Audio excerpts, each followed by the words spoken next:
In the year 2002, I was no-knock raided by the chief of police, Michael Moore, of LAPD with an entire SWAT team twice in the same month. Since that date, I began studying the history of America and constitutional law. I am an autodidactic constitutional law scholar. Over the past couple years, what I've done is I've been able to devise a system, understanding that the police have created a very rigid set of policies, procedures, and protocols that they use to arrest you. I've also created a very rigid set of policies, procedures, and protocols for you to follow that gives you back the power when you're forced to interact with these jackboot thug pigs. It has become a tyrannical jackboot thug police state, prison state, death state. I will win the governorship and I will change the policies from the top down.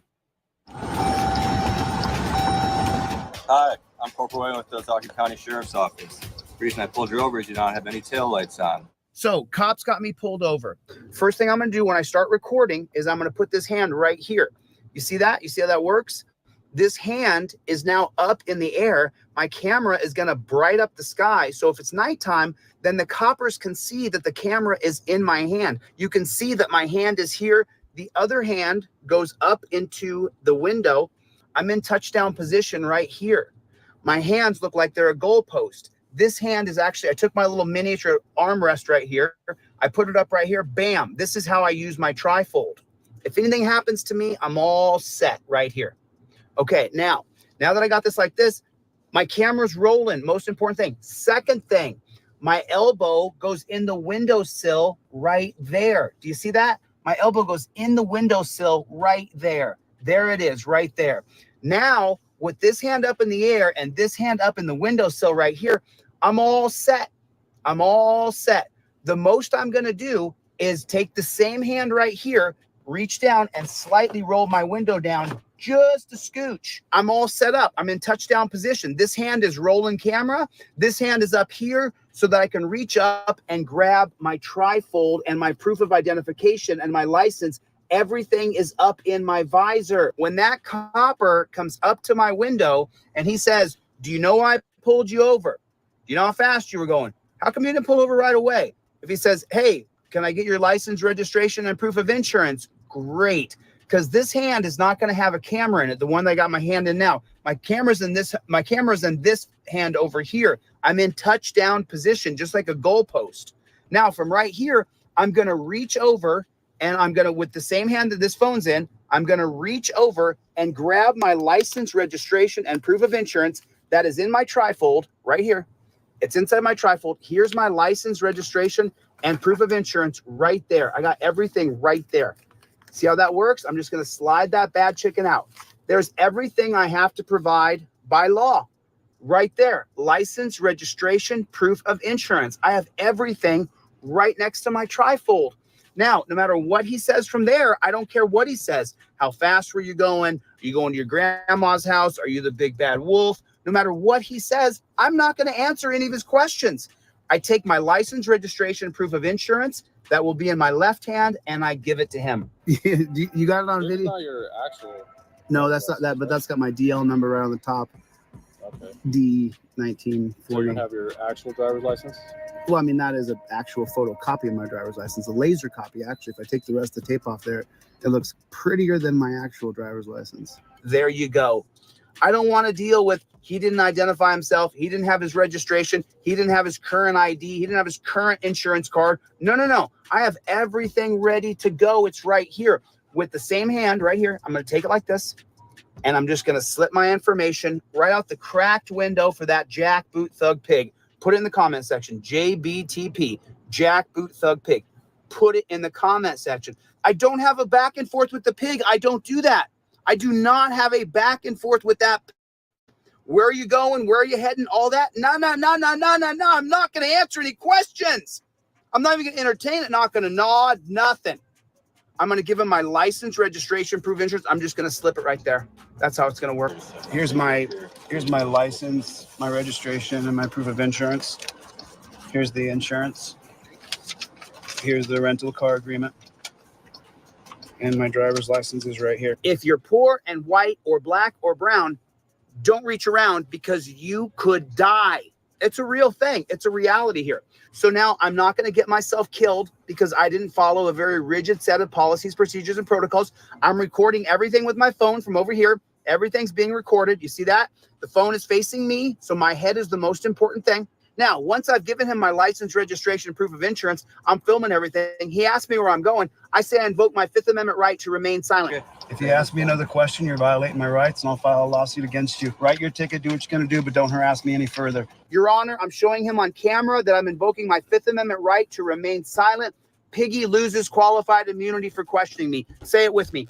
Piggy loses qualified immunity for questioning me. This is how it goes. This is the way it is. Now, if he says, where are you going? Where are you coming from? Do you have a firearm in the car? I'm then going to take my trifold and point at it, and I'm going to go down the list of questions. Don't ask me where I'm going. Don't ask me where I'm been. Don't ask me what my favorite color is. Don't ask me if I have a firearm. Don't ask me if I've been drinking. It says everything right there on your freaking trifold. You don't have to answer any questions. He says, where are you coming from? And I say,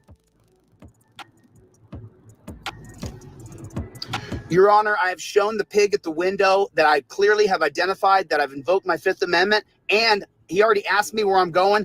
He's violated my Fifth Amendment right. I'm showing him on video. It's on the literature. Your Honor, this is for my federal civil rights lawsuit. If I was you, pig, I would just go write your ticket. That's what I would do if I was you, pig. Get the hell out of my face. There's everything you need. Go on. That's what I would. If I was you, piggy, I would go and write your ticket. This is how it works. This is how you use your trifold completely. This is the way you do it. There's no other way that I've taught. This is how you do it. Phone goes here.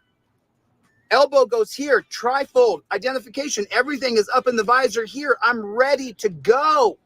These bootlicking troll channels, they sat down and they did the math one time and they said, well, Chille, if he sells 20 trifolds in a day, that's some pretty good money. Why would he live so poor? Why wouldn't he spend some money? Why wouldn't he go and do some things? Well, you jack off nobody. It's because I have a mission. There's a purpose here. My purpose is to get a trifold in every single car in America. The mission is to get the Fifth Amendment cop cards in everybody's wallet. The yellow and blue cards only come out when there's a pig in front of you. That's when the yellow and blue cards come out. You don't pull the yellow and blue cards out until there's a pig in front of you. You memorize the cards so you know it backwards and forward. But this is how you do it. This is how you do it. Ladies and gentlemen, I present to you the new redesigned Fifth Amendment cop card. Now, the driver card is in blue and the non-driver card is in yellow. Now, they're easily color-coded, so you know driving is blue, non-driving is yellow. You have to have a pair of Fifth Amendment cop cards in your wallet at all times. If you carry your credit cards in your phone, it's the exact same size as your Visa, as your driver's license. And these cards, they're made out of the exact same material as a hotel key, your Visa card, your driver's license. They don't destroy. It won't melt in your wallet. You need to have a Fifth Amendment driver and non-driver cop card in your wallet. These are the best gift you'll ever give anybody. Thanks. My name is Chille de Castro, and I am Delete Laws. So there it is right there.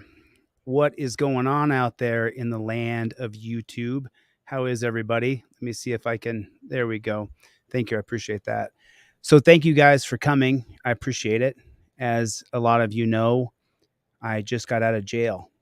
I spent 4 months in the dungeon, and it was so horrifically bad. It was so horrifically difficult that it has to be changed.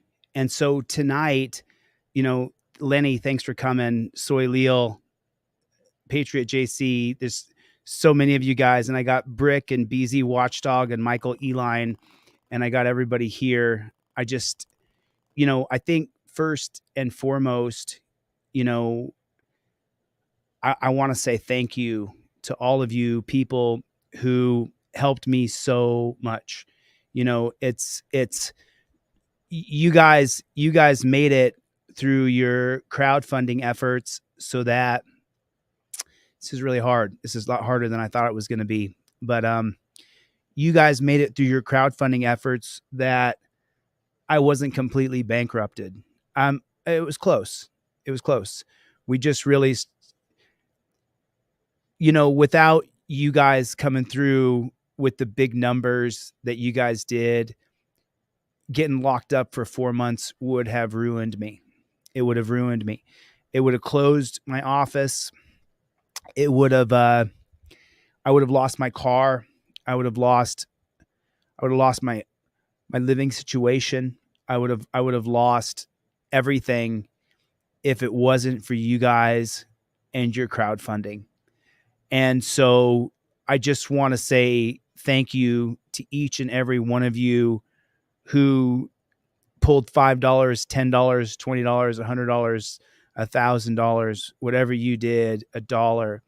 And if you guys shared the fundraiser or you donated to the fundraiser, I just want to say thank you, because we did lose a few people. We lost a few people who used to work for Team DLZ, and we're going to try to bring them back. But this nightmare that I was living in is now, that part of it is now over. Them locking me up unjustly, them locking me up because of biased, unprincipled judge, that is now over. And now we get to go at them through the same legal system that wrongfully incarcerated me. But, Stomper, I see you in there. Katie, I see you in there. Danelle Brown, Danelle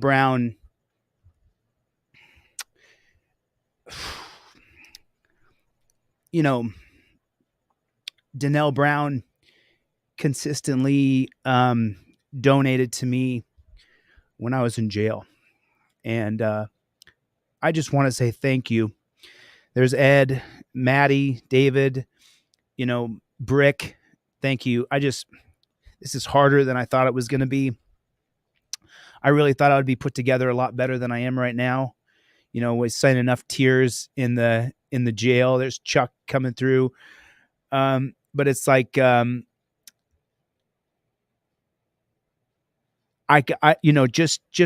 to be 100 with you, right? Without you guys, I would have been ruined. Yeah. With that, so just so you know, I'm going to go into the nuts and bolts of the dungeon and what that was like.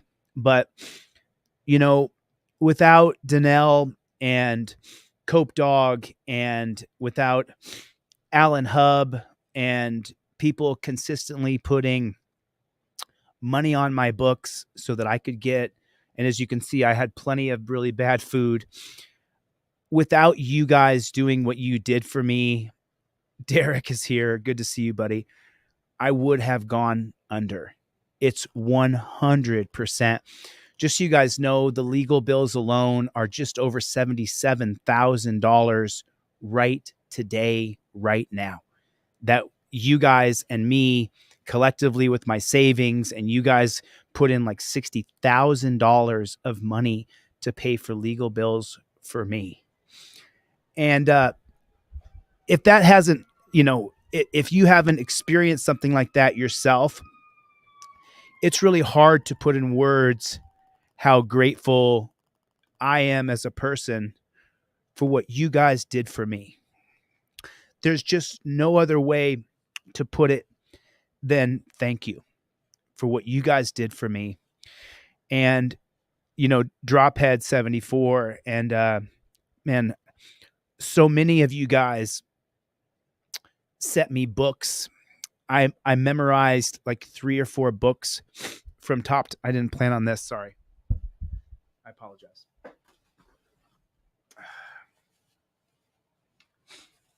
I'm sorry. I didn't plan on having this level of emotion. I didn't plan on this. I thought Mikey B is here. Mikey, what's going on? So I don't know how to ever thank you guys, but I think I do know how to repay you. And we're going to get into that a little bit here in a second, but American, good to see you, Eric. How are you, buddy? It's just, I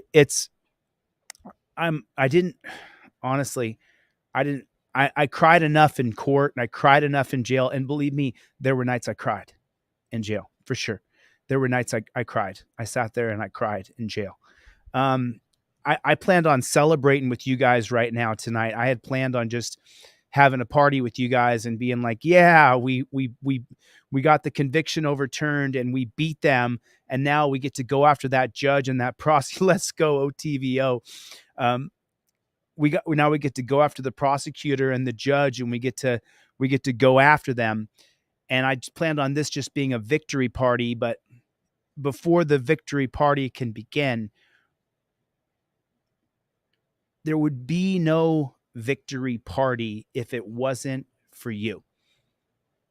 If you hadn't thrown in that $5, $10, I wouldn't have a place here in Los Angeles. I wouldn't have a place to shoot from in Vegas.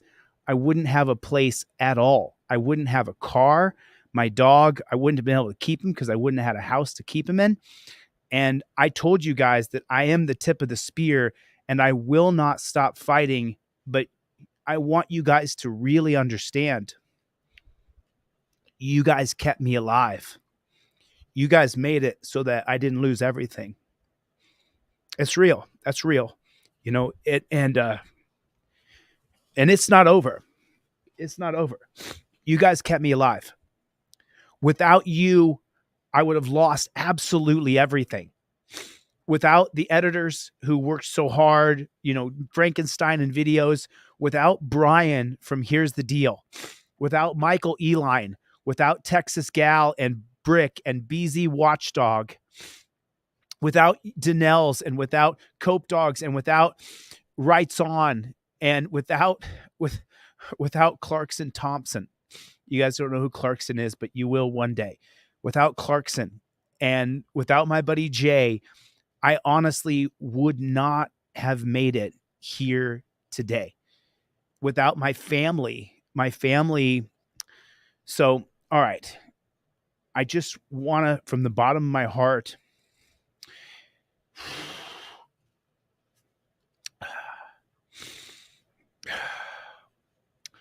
I just want you guys to know that I do understand that I wouldn't be where I am now if it wasn't for you. So I can go over the GoFundMes and thank individual people one at a time, which I'm going to do this week, each and every one of you. I'm going to go down that list of everybody who donated and say thank you to each and every one of you, because I would have been ruined. And the crowd here, all the people individually throwing in, I just can't say thank you enough. You know, I can't. So I didn't plan on sitting here crying right now. I had a totally different plan. I had a plan. Oh, you guys want to see Charlie? Charlie, come here. Come here, boy. Come here, Charlie. Yeah, I'll bring on Charlie here too. Miss Constitutional Rights. Thank you guys for coming. I appreciate it. So before I just sit here and just cry and sob because this was just such an emotional thing, I want to show you exactly Alan Hubbs. So just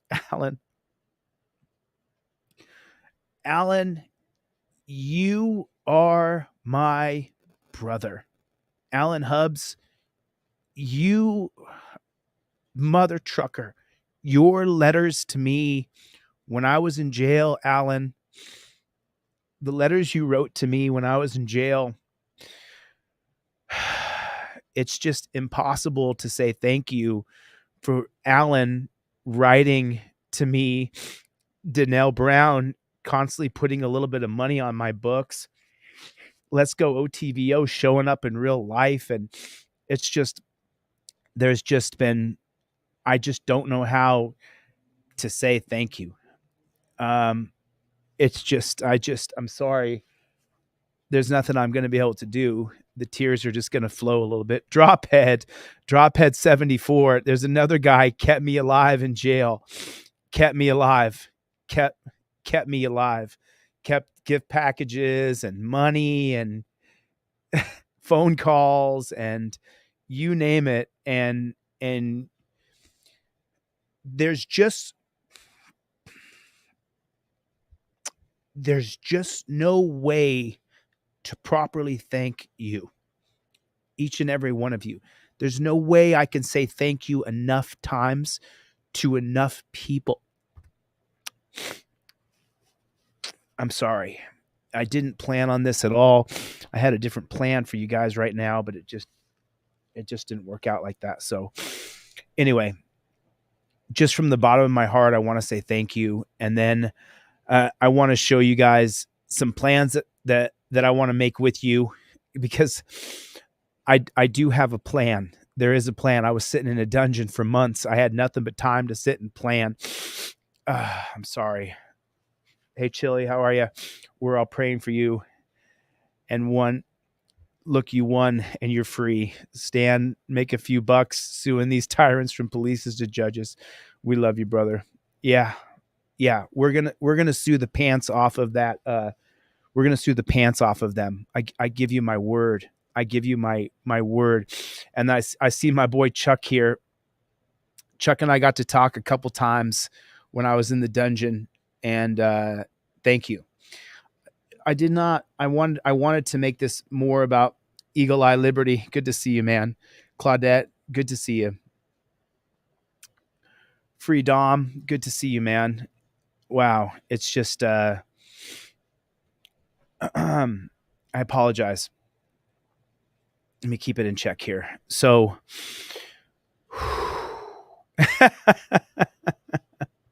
if you don't understand, you don't understand. But if you do understand, then it's been just let's bring on one person. Let me just bring on just one person. Just let me see what I can do here. There we go. So do I got you? Nope. I'm just trying to get BZ Watchdog here. Just BZ.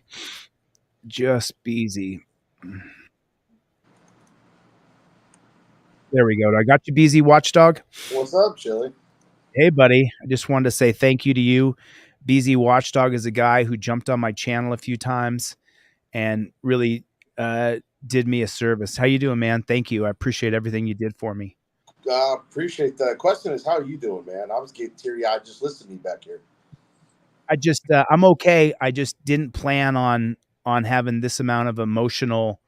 I didn't plan on this. I planned on being able to do this without having any kind of emotional reaction at all. But unfortunately, it's a lot. It is a lot to take in. Gotta let it out, man. Gotta let it out. Why don't you drop your link down in the chat real quick here and see if I can someone drop his link in the chat for BZ Watchdog. Actually, you guys, to be honest with you, all your moderators have moderators on my channel. They've stuck by my side and helped me out while we've been keeping the cause going, because Team DLZ, we don't stop. So BZ, I'll do a special guest appearance on your channel this week, and we'll see if we can get a few more subs and a few more views over there, just to spread it around the best we can. And I just can't say thank you enough for what you did, man. I really appreciate you. Well, you know what? There were these doubters, man. I doubted Zimmerman. I doubted Bork. I doubted the habeas corpus. I doubted the bail. I did some looking into both your Judge Leavitt and your I'm trying to remember the city judge's name. Not Michelle. The one you have the other case with. Oh, okay. The next case coming up. Yes, and I have a feeling, based on all that, I've been right so far. I figured Judge Leavitt would be at least fair and hopefully in our favor, which he was. And yeah. I feel that the other one is going to be in our favor. But now that we've overturned this, which is what I was thinking, I think they're going to end up dropping the other charges, because there is no case where you were outside a crime scene, where the other one, you were on a traffic stop with a gray area traffic stop for obstruction. Right. So, That's right. So at this point, they I think they have less water than the first case you got convicted on. I really hope so, BZ. Hello, James. How are you, buddy? Good to see you. Thanks. I appreciate that, Greg. I mean, there's just so many of you guys that I just fudge, man. I want to show something, BZ. So let me say thank you to BZ. I'm going to have you back on again in this next week, and I'm going to come on your channel as well. All right. All right, brother.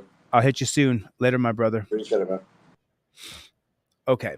So then I want to add to the stage real quick, Brick Jones. What's going on, Brick? How are you, man? What's up, Gov? Good to see you. Brick Jones jumped in and helped me so much. Brick, I just wanted to bring you on and say thank you so much for all the help that you did. You know, like from one man to another, thank you for doing what you did for me. You stepped up for me in a big way, and I just wanted to call you out personally and say thank you, you know? Thank you. Yeah, no. You know, it's a tough road, man. I've been there. Yeah. Oh, quite a few times. I've got a checkered past, and I try to make it known. I don't want anybody to be confused about that.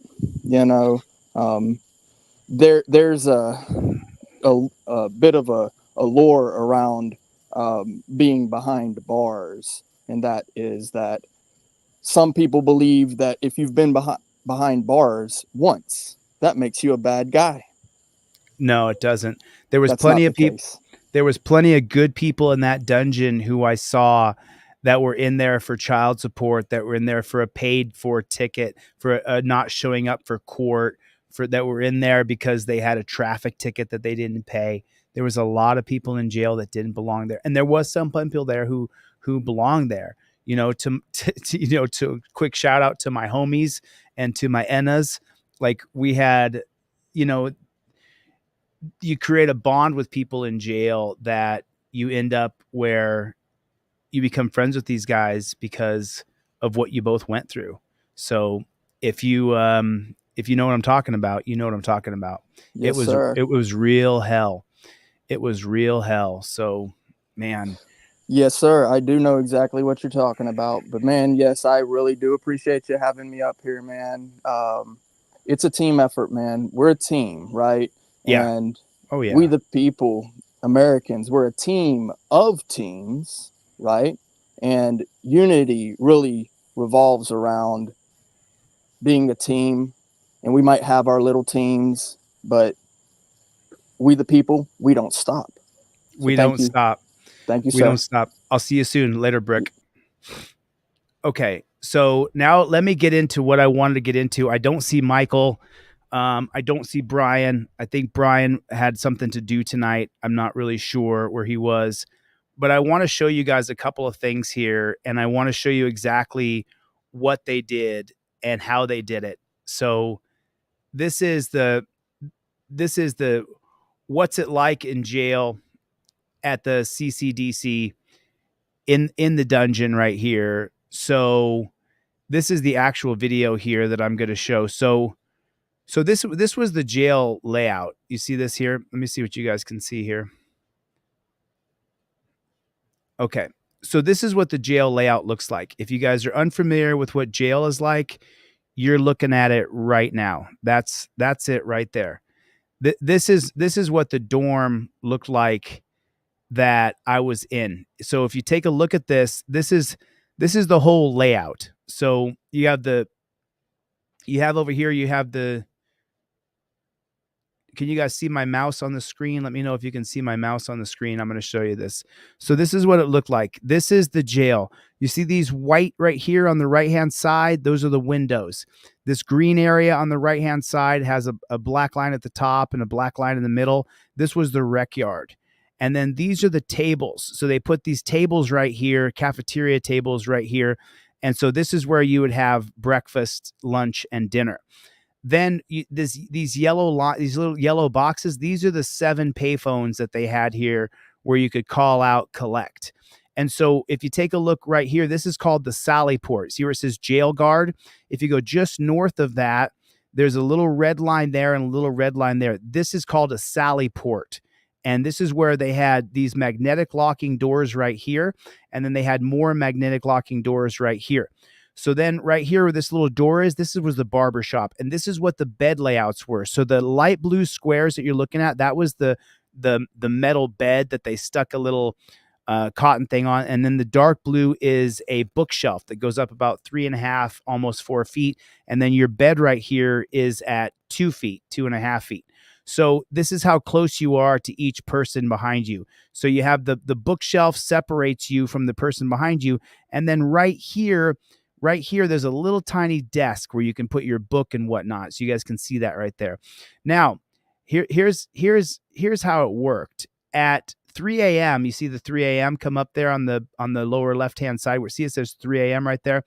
At 3 a.m., they would wake you up and they would do a face check. So this is row 1, this is row 2, this is row 3, and this is row 4.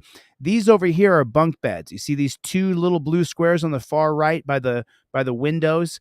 So these are bunk beds. Where underneath of these bunk beds are drawers for your books and your stuff like that. And so at 3 a.m., where it says 3 a.m. right down here, this is where they would wake you up at 3 o'clock in the morning and they would do a face count. And then from 3 to 3:30, they would serve chow. They call it chow right here at these tables. So these tables right here, just so you know, this little boxed in area right here, this is called the day room. I don't know why it's called the day room, but that's just what it's called. It's called the day room. Don't know why, but that's the name of what they call it. So now this is the day room where you eat your breakfast, lunch, and dinner. And from 3:30 a.m. until so from 3 to 3:30, you eat your breakfast. And then from 3:30 a.m. till 7 a.m., you're locked back down again on your bed. That's how it works. You're locked back down again on your bed. And so this is called the day room. Now, here's where it kind of starts to change on you a little bit. Let me see what we got here. Okay. So from 7 to 9 a.m., you're going to get free time. It's called free time in the jail. So from 7 to 9 a.m., that means they're going to see this pink door right here above the 7 a.m. and 9 a.m. They're going to open this door for either at 7 a.m. or at 8 a.m. You'll get 30 minutes to 1 hour in this rec yard over here, which there's a solid piece of steel on the roof. And then right here where these white bars are on the side, this is where there's a window to the outside world. But you can't look out the window. You're not allowed to look out the window. If you look out the window, they'll yell at you to stop looking out the window, or they'll lock you down to your bed for 24 or 48 hours. So from 7 a.m. to 9 a.m., you can come and sit right here in this day room. You're allowed to sit here. If you stand up in this area right here, the guard will warn you to sit down, maybe. But if you don't sit down, then you get locked down to your bed for 24 hours right there. You can go over here to the payphones where these yellow boxes are, and these are supposed to be payphones, whatever. So you can go jump on the payphone here, but if there's 2 of you there and you guys are using each other's PIN number to call a friend, which I could never share my PIN because they were listening to all my phone calls, then you get locked to your bed for 24 hours right there if you get caught with 2 guys at this. This was the library. Just so you know, this was my bed right here. This was my bed. At one point, when it was not free time, see where it says free time from 7 a.m. to 9 a.m. Well, then after that, free time ends at 9 a.m. From 9 to 9:30, you have chow again. That's your lunchtime. Lunch is from 9 a.m. to 9:30 a.m. And then after that, from 9:30 to 11 a.m., you are locked back down to your bed again. Now, what happened to me is my bed was right here. I got up out of my bed to get a book out of the tiny little library bookshelf right here, a dictionary, and that meant I got locked down for 24 hours to my bed. That's what happened. That's how it went. I got locked down to my bed for 24 hours for getting a book out of the library, which was a dictionary, because you people had sent me books. All the people in this crowd sent me books, all kinds of books. I don't know who they came from. So if you sent me a book or anything, you have to let me know who you are so I can thank you, because they don't let me know. They just give me the book and that's it. So from 9:30 or 11, you're locked back down again. Now, during my lockdown, when I was locked down in my bed for 24 hours, I stood up. I stood up. This guy over here was going to give me some food. So I stood up to meet him right here. And when I stood up to meet him right here to give me some food, I got locked down again for another 24 hours to my bed for standing up when I was in a lockdown. So, let me be completely clear on this. So my blood pressure was 200 over 110, 195 over 105, 190 over 100, 185 over 115. My blood pressure was completely out of control. I explained to the guards that I need to move my body for 30 minutes to an hour every day to keep my blood pressure down. They told me, I don't care. If you get out of your bunk when you're in a lockdown, if you stand up from your bed, I'm going to put you in the hole. And I'm not sure if you guys heard my definition of what the hole was like, but it was absolutely horrendously bad. So then you're locked down to your bed again from 9:30 till 11 a.m. Now, let me show you something here.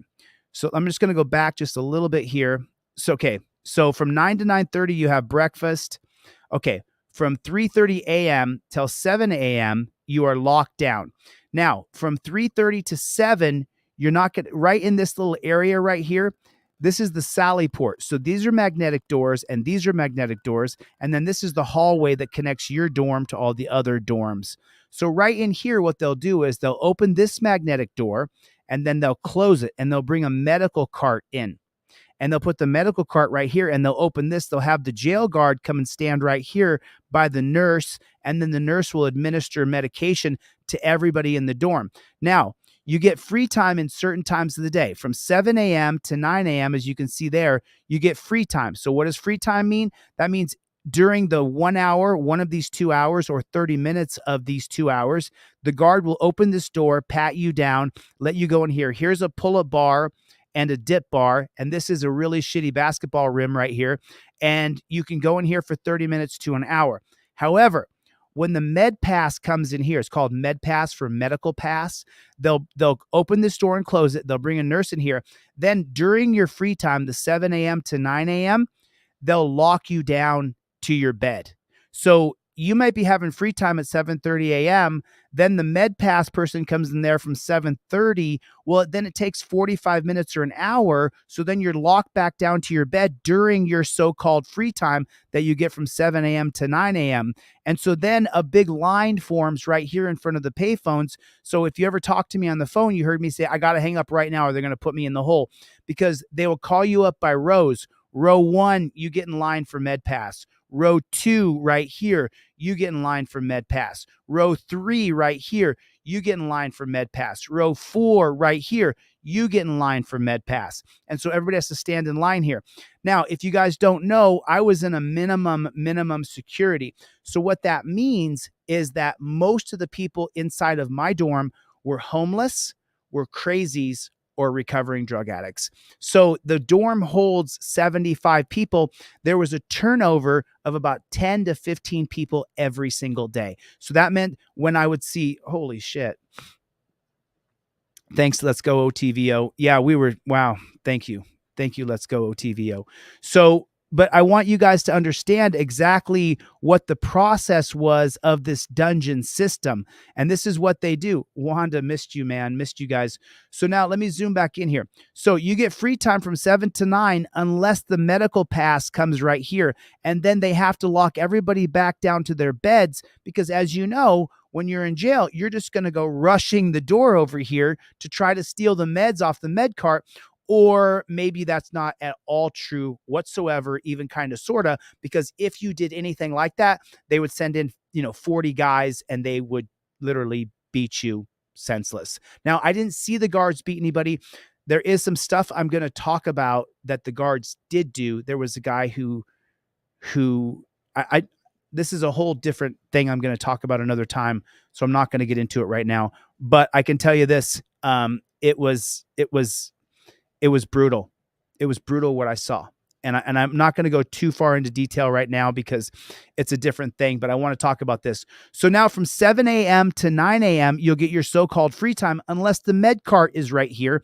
And if the med cart's right here, then everybody has to go to their bunk. If there's people out here, they got to be pulled inside through this little pink door, and they have to go lock down to their bed, and they have to sit on their bed. They can't stand up. You have to be sitting. If you're on a bunk bed here, you have to get on your bunk bed. And that's how that works. And then as you keep going down, so from 7 and then from 9 a.m. to 9:30 a.m., that's your lunchtime where everybody comes here. First, they call row 1, and here's how it works. They have to go down this row, back here, come through here. There's someone standing right here who hands you your lunch, and then you have to sit in this chair, and they have to sit in this chair. They have to sit in this chair. They have to sit in this chair.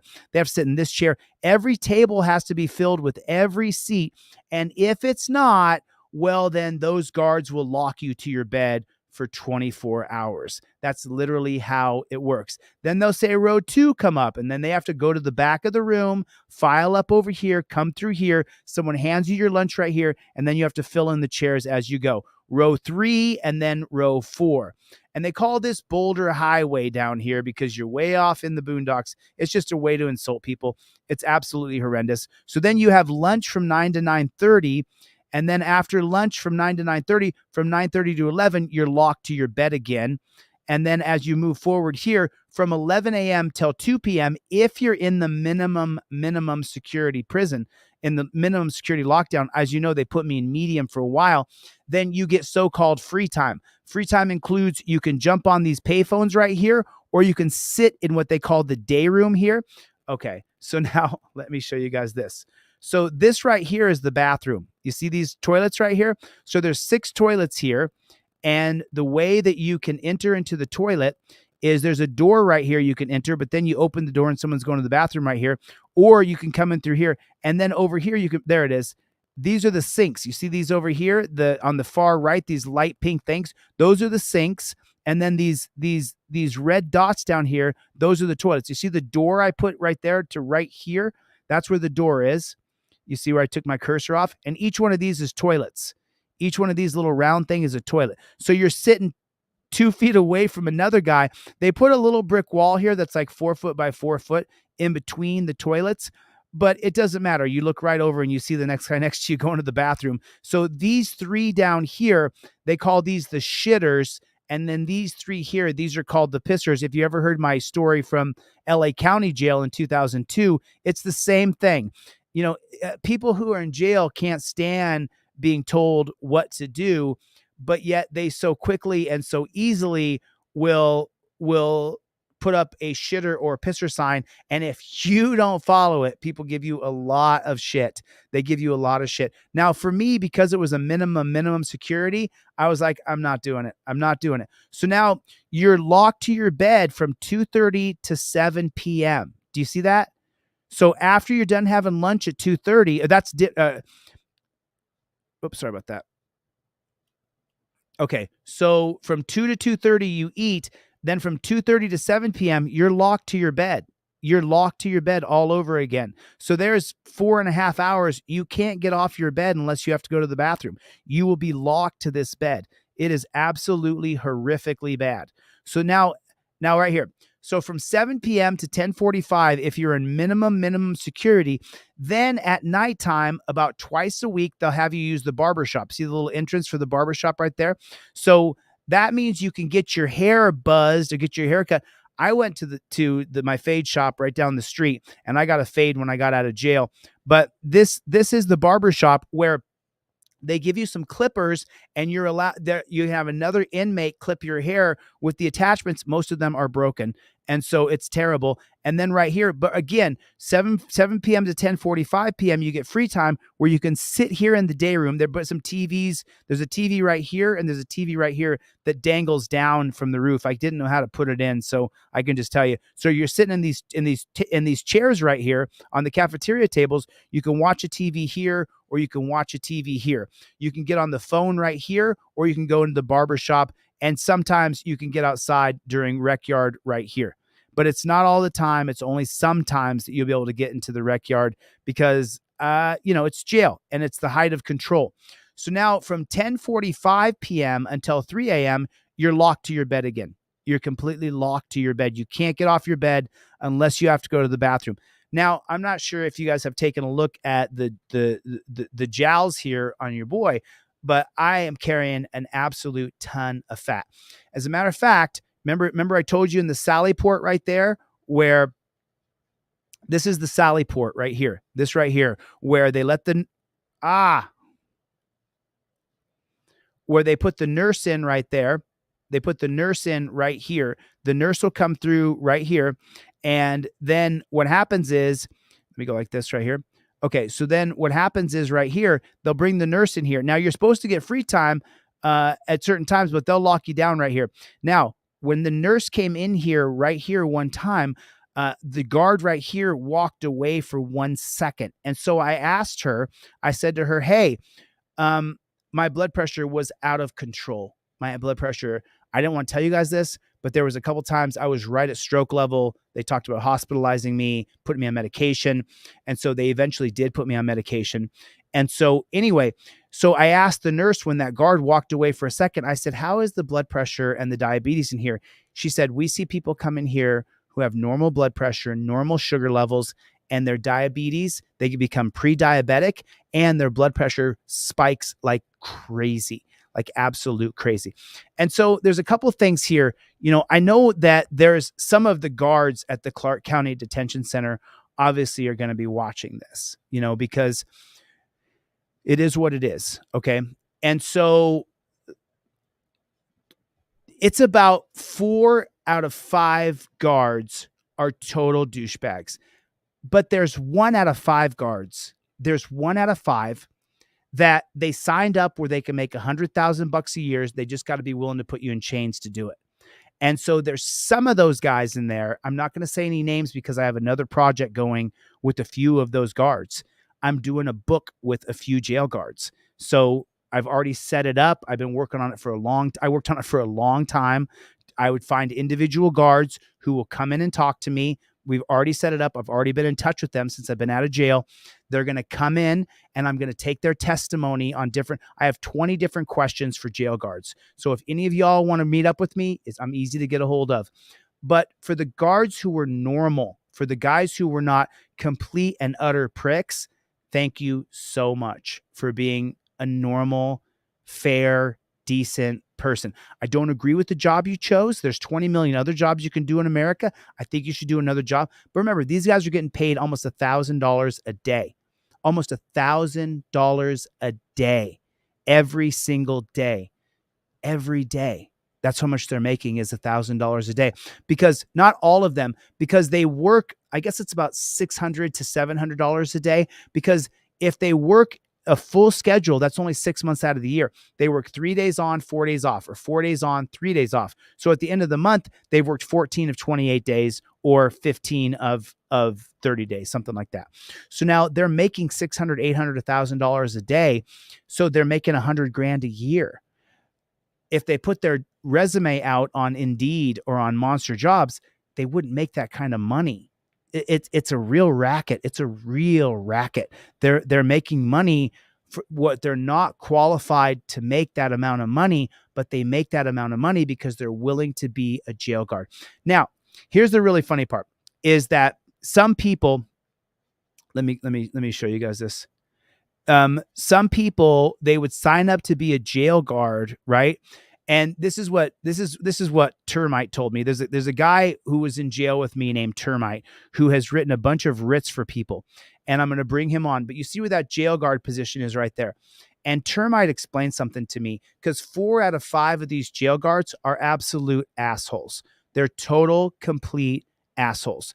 And just so you guys know, at CCDC, I will be filing a lawsuit against you. 100% for what you guys did to me, for putting me in the hole and for locking me down to a bed for 24 hours when my blood pressure was 180 over 110. And you can't lock someone down to a bed and not allow them to move. And we're going to find out how that goes through my federal civil rights lawsuit because I'm going to sue the Clark County Detention Center jail 100,000%. And so the guard that starts with the letter F, remember when they came in and they locked me down for live streaming a phone call? You're getting sued. For Batu, you're getting sued. For Lausch, the lieutenant, you're getting sued. I'm suing each and every one of you. Each and every one of you is being sued for what you guys did to me. What you did is the definition of cruel and unusual punishment. And I swear to Christ, I'm suing your ass. Guarantee it. 100,000%. You're getting sued by me. You can bank on it. You can take your bottom dollar and bet on it. I'm suing you. That's 1,000%. Look, I'm not going to sit here and be mad and be bitter and walk around grr in a huff. But let me tell you what I'm going to do. I'm going to file my petition with the federal court, because when you lock someone down to a bed for 24 to 48 hours, when you say you have to stay on this bed right here, you can't get off this bed right here for 24 hours. They locked me down 2 days in a row when my blood pressure was at its absolute highest. Didn't allow me to move my body to get the sugar out of my blood to lower my blood pressure. They didn't let it. Letter starts with letter L. You know who you're talking, letter L, an Asian guy, you're getting sued. The guy who starts with letter R, you're getting sued. Each and every one of you. I kept track of every time I talked to you, you jail guards. Every single time I talked to any one of you, I ran back to my desk. I wrote down your name. I wrote down exactly what you said to me, word for word, verbatim. I kept absolutely extraordinary notes on everything you said to me, and you're getting sued. That's 100,000%. I swear to my mother's eyes, you're getting sued. When they locked me down to my bed and my blood pressure, just so you know, if you ever have really high blood pressure, as my blood pressure was soaring, you can feel the pressure behind your eyes. I could feel this bolt from behind my head. You can feel the blood coursing through the vein on the side of your head. I could feel it. And when my blood pressure was the highest, I begged the guards. I said, listen, please, I need to walk around a little bit. I got to get this blood pressure down. And that guard told me, started with letter L, he said to me that if I got up from my bunk again, he would send me to the hole, which is even worse, thank you for coming, man. I really appreciate it. 22 months of a membership, huh? Thank you for coming. So is that, I can't read that. Razzle Frazzle, Razzle Frazzle. I don't know. Put your name in there properly so I can say your name properly.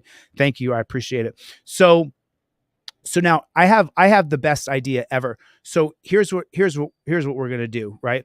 Because of all this nonsense, I'm going to sue the jail. Okay, so let me explain something else to you. So they put me in the hole. Let me tell you what the hole's like. The hole is a room that's 5.5 feet wide in the beginning, and then it goes back 2 or 3 feet, 4 feet, and then it opens back up to about 6.5 feet. So it's 6 feet by 10 feet at the widest, 6.5 feet by 10 feet at the widest, and 5 foot by 10 feet at the across that 10-foot space. Then they put 2 wooden beds over there, and you have to get into that bed, which is a wooden bed. And then they open the door and they serve your food to you on the ground. And they give a little cardboard spoon. Well, they put me in the hole for live streaming a phone call. Well, to the Clark County Detention Center, I read your handbook from front to back.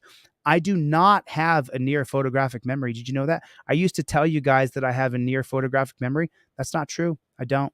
Because I memorized every Supreme Court justice, every president, every state, so many acts, Constitution, every single amendment. I memorized the date and time of everything, right?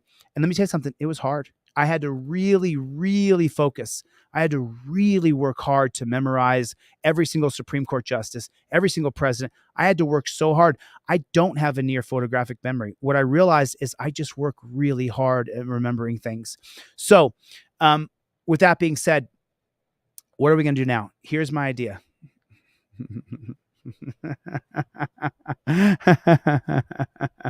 Here's my idea. Here's what we're going to do. We're going to hold them accountable. We're going to hold each and every one of them accountable. It's right here. Here it is. I'm going to put this right here. I'm going to put this in the chat. And this is what we're going to do. Here it is right here. Because I believe after the conviction being overturned that we have got a smack dab. We've got a smack dab home run lawsuit. So I don't know all the rules here of everything that we can and can't do. But here's what I did. I started a fundraiser, and this is Agnes Batulo. She's a Filipino.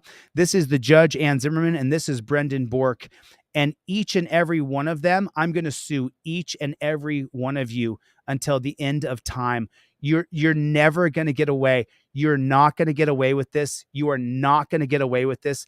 I swear to Christ, Zimmerman, you're not going to get away with this. You're going to be petitioned, and I'm going to sue you till the end of time. I promise you. And Bork, you're getting sued. And let me say her name properly because she's such a tyrant. She's such a tyrant. She literally said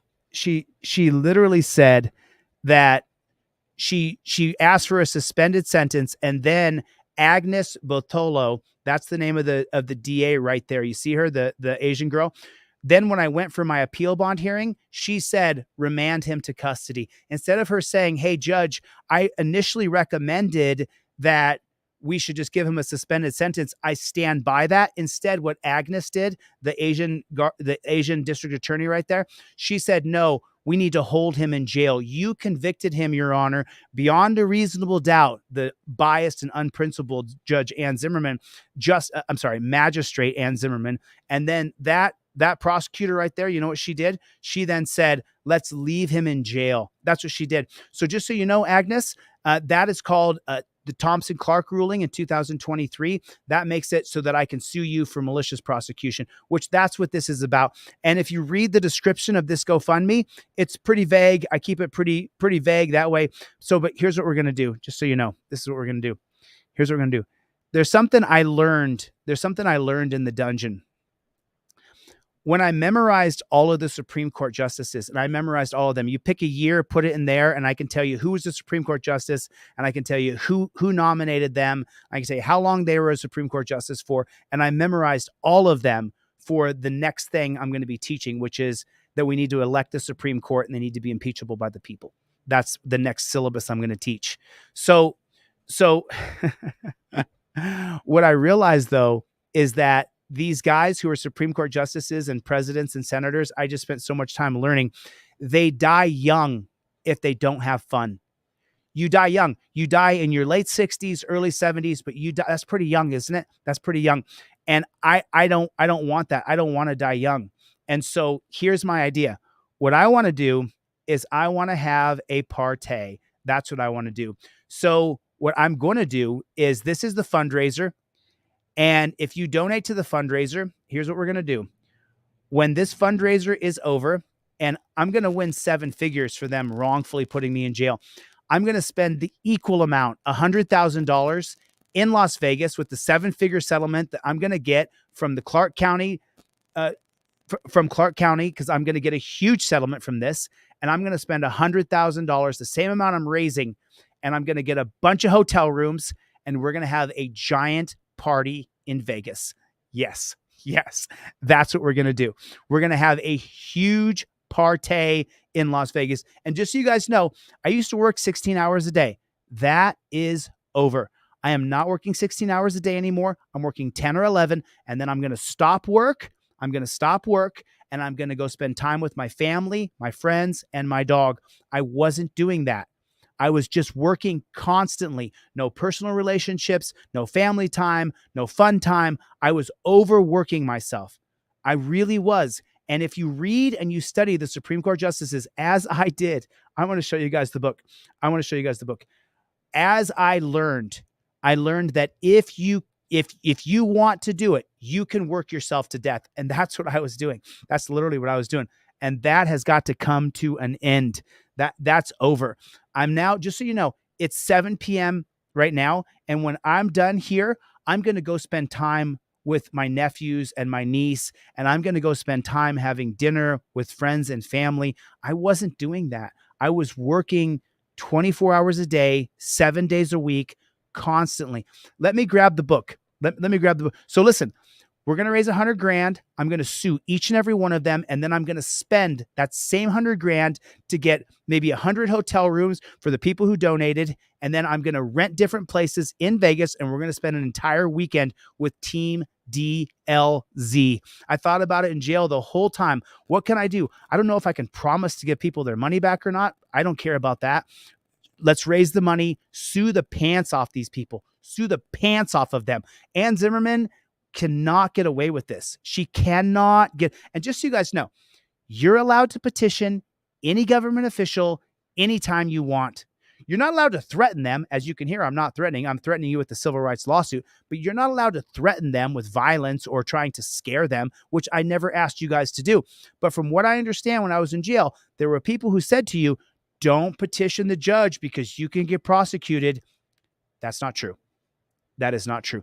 You can petition Ann Zimmerman right now. You're more than welcome to petition her. You can send a petition to Michelle Levitt and say, good job, you got it right. You're allowed to petition the government. You're not allowed to make threats. You're not allowed to make people in fear for their lives, but petitioning is a First Amendment right, the right to petition. You always have that right. Let me tell you something. We are not going to stop. I swear to you. I swear to you. I swear to God. Agnes, Bork, Zimmerman, you guys, and we are connected for the rest of my life. Chevy! What's going on, Chevy? What's going on, Chevy? Missed you, buddy. I missed you guys so much. Claudette, good to see you. Holy smokes. Writes on, good to see you. So you say, good to see you. Let's go OTVO. Good to see you. April, nice to see you. Will, good to see you. Katie, how are you? Holy smokes. Man, Brick is here. Listen, I don't know if you guys know it or not. Mikey B is here. Katie Fry is here. Holy smokes. I mean, wow. I mean, if you guys don't know what this is like for me, let me just tell you, this is super overwhelming. This is the amount of people who supported me and backed me up and shared my videos and talked about what I was going through. And just so you know, when you go to that jail thing, it was absolute and total hell. So just so you know, I created this GoFundMe. This GoFundMe is only for legal costs. I've spent a little over $77,000 so far. Legitimately. And on my next live stream, I'm going to pull out all the receipts. I'm going to show you guys every single receipt of the amount of money I have spent on lawyers. $77,000 so far. And a couple of those were for different things, but $77,000 in legal fees so far. And now to sue these people properly, just, you know, we have to get the best civil rights attorney in the country because none of them want to sue the judge. None of them. I've talked to so many different lawyers that do not want to sue a judge. Well, let me tell you something. I found somebody who will sue that unprincipled and biased judge. And, you know, listen, I'm not sure if you noticed or not, but I've changed my verbiage ever so slightly, and I'm keeping myself electable because one of us has to get to the point in government where we make executive decisions to ban these torture cuffs. Oh, just so you know, when they came and took me to the hole, right? I was live streaming a phone call with Brian from Here's the Deal. Big shout out to you, Brian. And they came into the dorm I was in and they put me in torture cuffs. They put me in torture cuffs. Like I can't figure out why they did that. So let me show you guys something here. So right here. Okay. Let me see what you guys see. Okay. Let me make it so you guys can see. Okay. Cool. Thank you, Butch the Original. Good to see you. Wow, man. Good to see you, my friend. Javro, what is going on? Good to see you, man. Good to see you guys. So check this out. So in the dungeon right here, I live stream a phone call right here from this yellow payphone. Then what happened was when I live streamed the phone call, all of a sudden the phone call said, the phone call has gone dead. And that's what happened. The phone call just died all of a sudden. And so I was at this yellow payphone right here. And then all of a sudden the jail guard over here announced, everybody go back to your bed. So I went back to my bed right here. And then next thing I know, a bunch of guys came in through the sally port and they said, face down, turn over. This is the sickest thing that this jail does. They make you turn over on your bed, which is a steel sheet with a little 1-inch cotton garbage thing on it for some sort of padding. They make you turn over on your face and go face down, where they bring 20 or 30 guys in there, all wearing their blue murder gloves. And they're screaming at you, face down, shut up, face down. Like, then when they came in, you see where they came in when they came in through the sally port doors right here, they came in through here. Then they came to my bed and they put me in torture cuffs. And then they dragged me down this hallway, which led to the hole. But the thing is they never asked me. They never said, hey, will you get up and walk with us to the hole? They never gave me that option. They just put me in torture cuffs. And then they grab you like you're a bag dog, and they grab you by the scruff of your shirt, and they twist their hand in it and make a fist in your shirt as they lean you forward, and they're driving you down to the hole, which I just don't understand why that is. Like, why in the world did you guys treat me that way? We're going to find out if that kind of behavior is appropriate, because I'm suing Clark County Detention Center. 100,000% you're getting sued. Your policies and practices are the way you guys operate. It's a policy, practice, and procedure that you guys are doing there. Let me tell you what else they did. In the Clark County Detention Center, in the handbook, it says when you go to the hole, you can have 2 fiction or nonfiction books, 5 religious books, a pencil, and paper. Well, Clark County Detention Center guards have taken it upon themselves to just decide on their own, outside of the Clark County Detention Center handbook, that they're not going to give you a book. You're not going to get a pencil. That's what they decided. Well, when they put you in a 6-foot by 10-foot room with no book and no pencil, you go crazy. You start to go crazy. You literally start to lose your mind. It's the most, it is the most inhumane and cruel punishment ever. And so then I asked them, each and every one of you guards, each and every one of you that I went up to you and I said, hey, and just, you guys know who you are. When I said to you, hey, they put me in the hole, they didn't give me a book and they didn't give me a pencil or pen.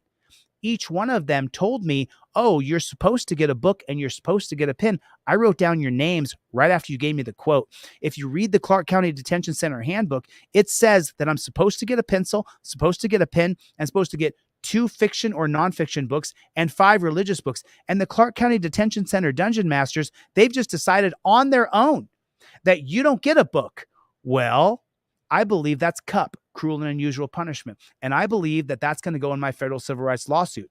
So, and there's this sergeant in there, that's Sergeant BATU.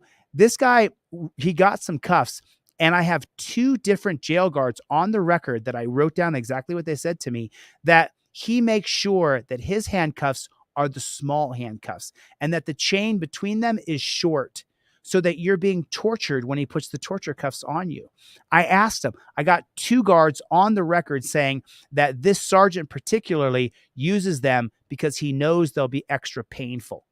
Every single guard I talked to about the torture cuffs, each and every one of them admitted that torture cuffs are torture. So when I talked to you guards, I ran back to my bed and I wrote down every word you said with your name right by it. That way, in the federal civil rights lawsuit, there would be no mistaking who said it and what you said exactly. Now, for the 1 out of 5 guards, that was really cool. And there's a couple, I don't want to say your names because there's people working with me to do this next book. Thank you. Thank you for being a normal person. Thank you for not treating me like I'm worse than a rabid dog. I appreciate that. And there's a couple guys in there who I wish you'd get a different job, man. But dude, thank you.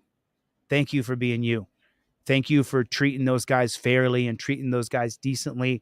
Thank you for not cheating me and abusing me. And thank you for, they have a mirror in there. So,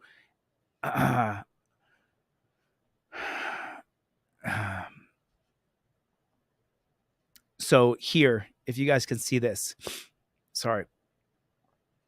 At these 3 sinks down here. Let me see what I can do. So there's 3, these sinks down here. There's 6 sinks right down here. Do you see them? Right down here. Those are supposed to represent the sinks. Right outside the bathroom toilets, there's a wall right here that ends, and then you have the sinks down here. Well, let me explain something to you. Those sinks right down there, these sinks right down here, they each one have a mirror above it. Right here where this cursor is. You see them right there? I kind of put like a little pink square. I'll do it better on my next video. But right here, there's sinks. And in the dorm that I was in, 3 of those sinks don't have a mirror at all. It's just not even stainless steel. It's just some piece of metal that you can barely see a reflection in. If you took one of your pots at home that's not stainless steel and turned over the bottom of it, it's got the chrome bottom on it, but it's not chrome. It's a dull finish. They have those as sinks, as mirrors for you to shave in. Well, one of the guards forced me to shave in a mirror that's not a mirror, and I cut myself all up. How in the world do you think that you're going to do that to me and I'm not going to sue your ass for cruel and unusual punishment. It is cruel and unusual punishment to give a man a razor and then say, yeah, go shave in that fake mirror. And then I cut the shit all over my face, little cut marks all over my face because the mirror doesn't work. It's not a mirror. It's not a mirror. And that's what they did to me. That's what they did to me. They made me shave knowing I would cut myself. And they did it anyway. They put me in a hole knowing I'm supposed to get a book. I'm supposed to get a pencil and paper. They wouldn't give me one. I even said to them when I was in the hole, can I please get a book? And they said, no, you can't. Dude, good to see you, man. Good to see you, Cortland. Good to see you, man.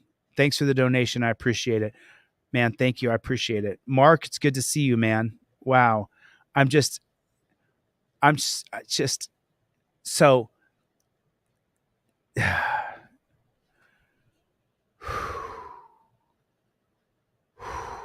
okay. So here's the thing. I'm not going to sit here and worry about it constantly. What I'm going to do is I'm going to file my federal civil rights lawsuit. And what I want to do is I want to have a competition. I want to see already 860 in there. Wow. Already. Ed's already put 250 in.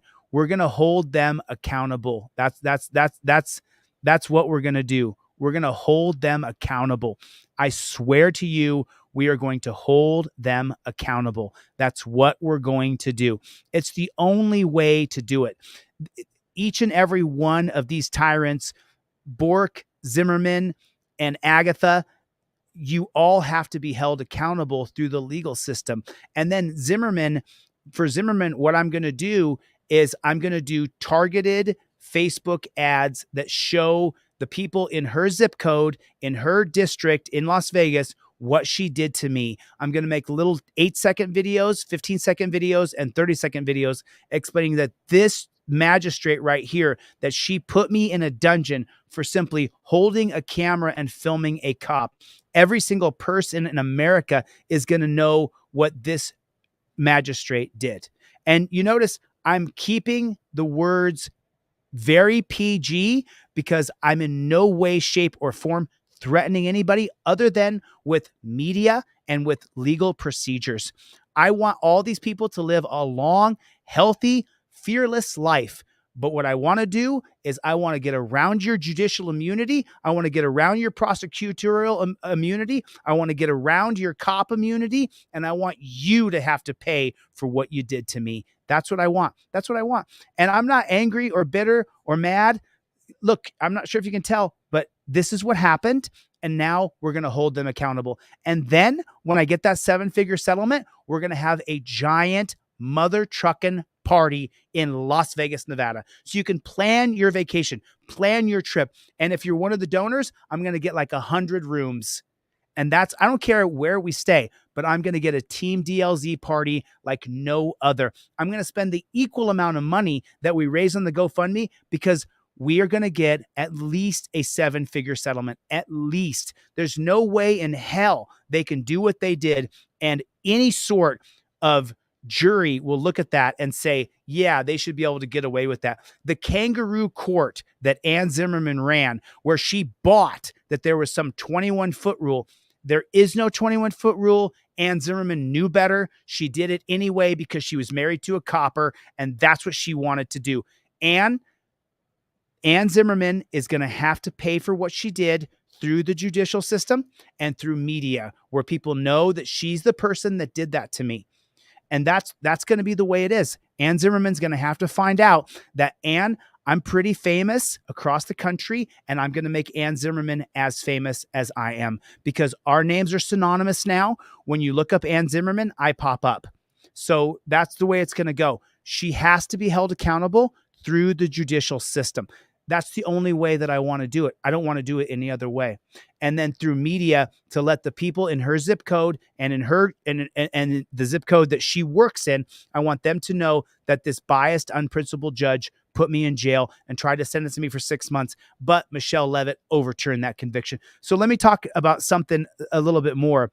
So as you guys know, and you saw, jailing is failing. That's 1,000% true. Jailing is failing. So as you guys saw, Michelle Levitt exonerated me of the charges, overturned the convictions. But she denied the appeal bond hearing in April because I called that bailiff a pig. Listen, I've already said to my friends and to my family, if you guys haven't heard this already, to the people who my supporters are, I shouldn't have called the bailiff a pig. I'm sorry for doing it. A court of law is supposed to be a place where you get justice.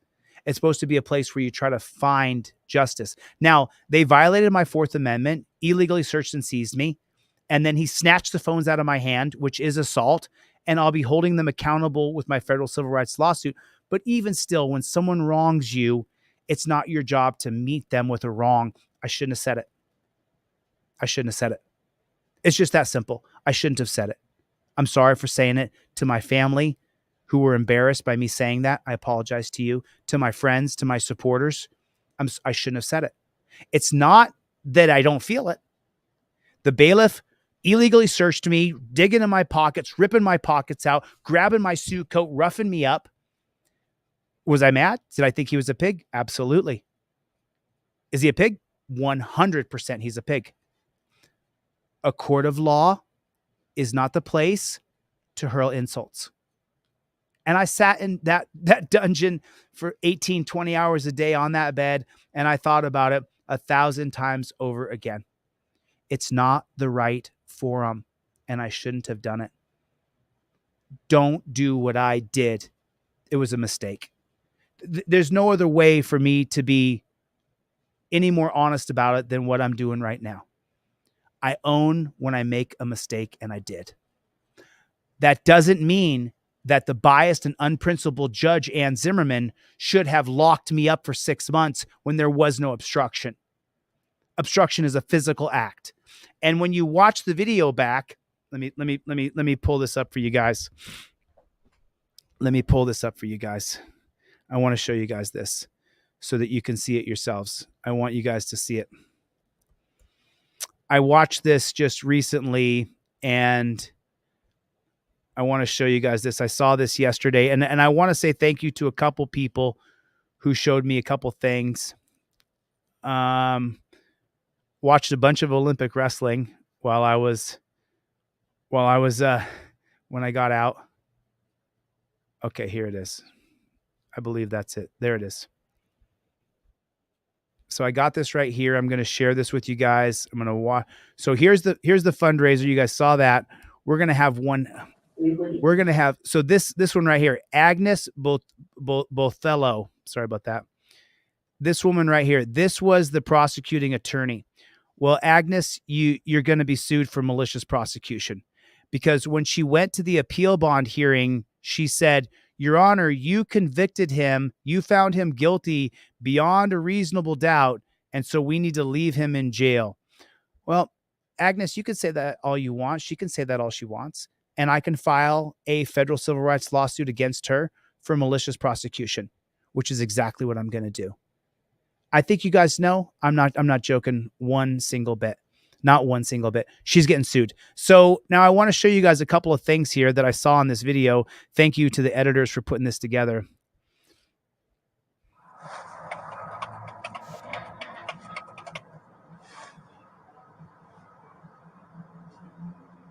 So he sees me walking up with a camera in my hand.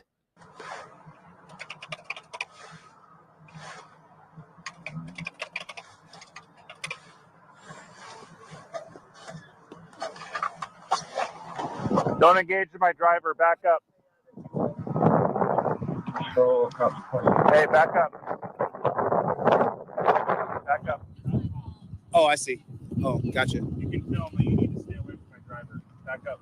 Did you hear what he said? Back up, stay away from my driver. You don't own her, dude. It's not your stop. It's our freedom. There's a big difference.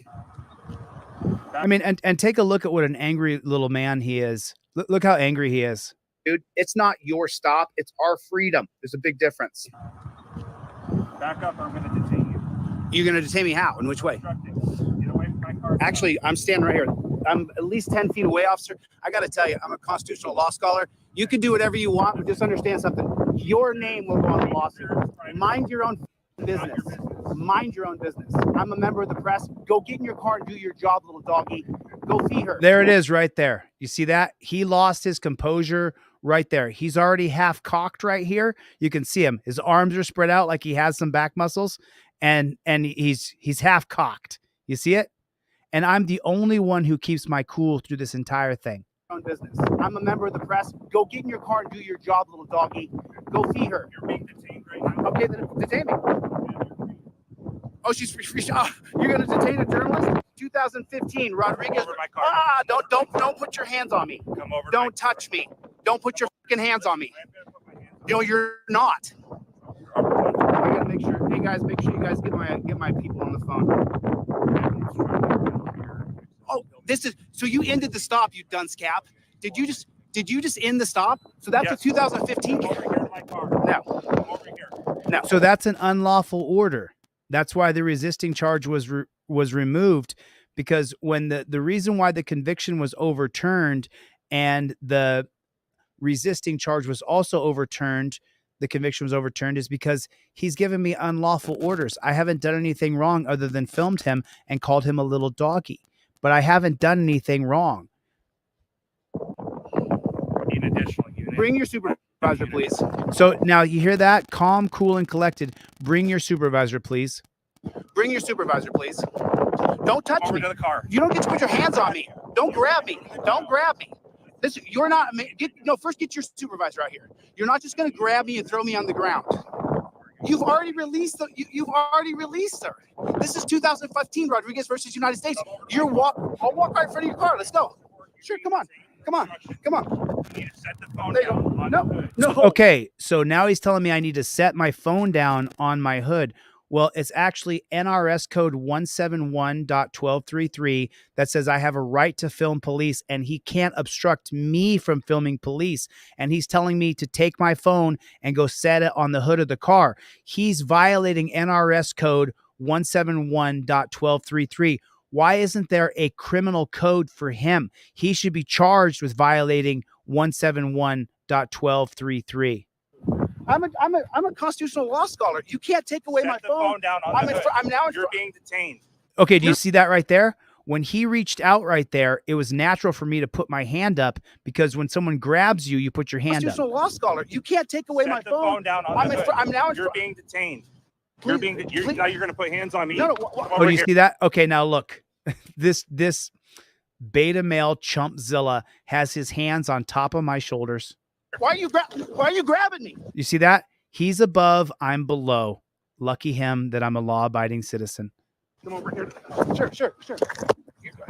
And of course, when someone has their hands above you and you're under them, they can't just throw you around like a rag doll, but he sure was trying. I don't care about the Why are phone. you grabbing Turn me? around. I'm a Turn member around. of the press. Turn around. I'm not doing Okay, so anything. now I'm a member of the press, but he wants to cuff me because torture cuffs are always torture. Put it in the chat. Torture cuffs are always torture. You're being detained not right now. doing Turn anything. around. Get your supervisor. Stop. Hold on. Wait. Stop. Are your cameras on? Are your cameras on? Yeah, it's on. Okay, then Put don't your hands put me behind in- your back. No. You're going in handcuffs. Why? Put your hands Why? behind Well, your back. we know why. We know why he wants to put me in torture cuffs. Why does he want to put me in torture cuffs? How come he wants to put me in torture cuffs? Does anybody know the answer? Why does he want to put me in torture cuffs right here? How come he wants to do that? Am I a danger to him? Am I a danger to society? Am I a danger to myself? The answer is no on all three of them. Then why does he want to put me in torture cuffs? What's the point? I've already identified myself as a member of the press. I pulled out my second phone and was recording with that as well. At that point, this JBTP, he should know that I'm a member of the press, and I'm informing him I'm a member of the press. So why does he want to put me in torture cuffs? I'm just curious. back. Can we slow down? Get a supervisor.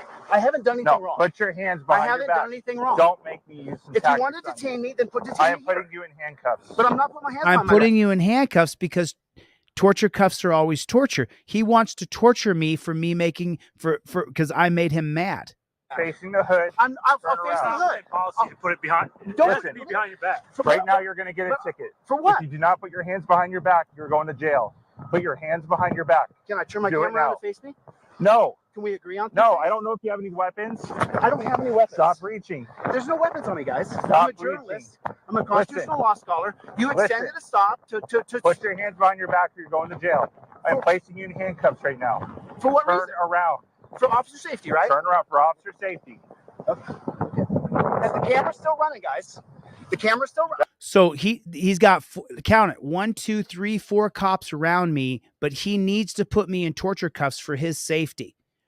Well, then maybe you should hire some tougher cops, because if you got 4 of those JBTPs all around me, then you shouldn't need to put me in torture cuffs. You should let me go right here, but they don't. I I'm don't facing care. your car like I you don't asked me care. to do. I don't care about the camera. Put your hand behind your back. Do not reach for this phone.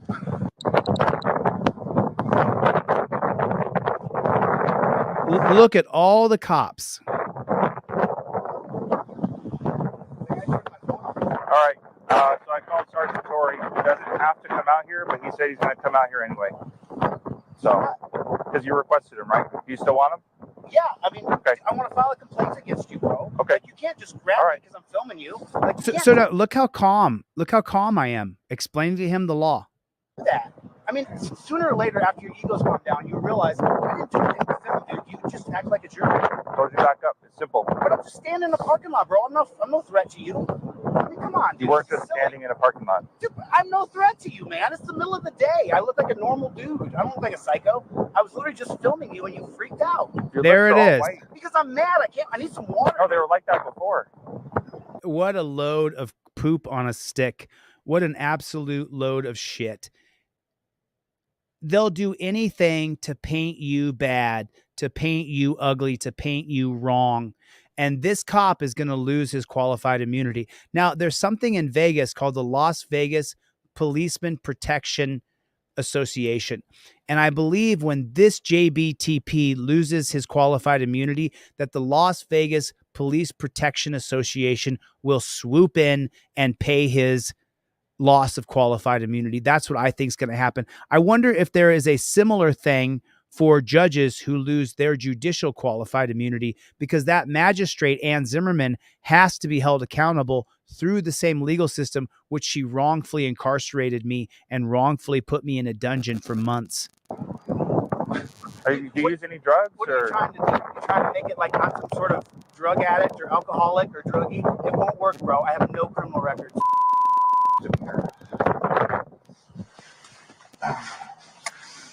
So let's get into the court stuff. This is really interesting because I have a federal civil rights case going on against Nevada, against the coppers in Nevada. And then I have a criminal case in Nevada. And so the criminal case and the attorneys representing the district attorney's office in the criminal case, they are not in touch with the attorneys who are on the federal civil rights case that I filed. So let me show you specifically what the court is doing here, or the system is doing here in Nevada, which is an absolutely broken system. It doesn't work. It's never going to work. So let me see what you guys see so I can zoom in on this bad chicken. Okay, there it is. There it is. I'll put my mug down here. Department attorneys, when they filed a most accessible. Let me ask you a question. Rainbow, you little, Johnson, do you think I got a tiny trick? How small is this little dude? Let go of it, bro. That's it. Okay, so right here, the dishonorable, disrespectful, low-life pig that is Sorensen, that is what's his name again? The guy who put his finger into my ulnar nerve, dug his thumb in there. That pig is torturing me. He's torturing me. And right here, the Las Vegas Review said that I made sexual remarks to the police. So listen to this. Let me know if you think this sounds like a sexual remark. What a tiny trick you have, bro. What a tiny little gift you have, dude. You're getting you can't even get it up. You gotta use my ass, bro. So I told him he couldn't get it up. You have to use Viagra because he's torturing me. Sandoval. That's his name, is Sandoval. You're such a weak bitch, bro. So much for having a seat. You're such a pussy, bro. You feel good squeezing my arm, bro. Control K Robert 4, can you copy the logo? Hey, Robert.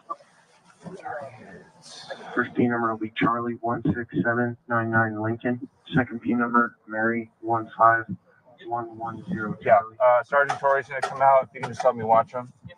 And then it's going to be a full booking. He's going to jail. It was approved by Sergeant Torrey. and he meets criteria. So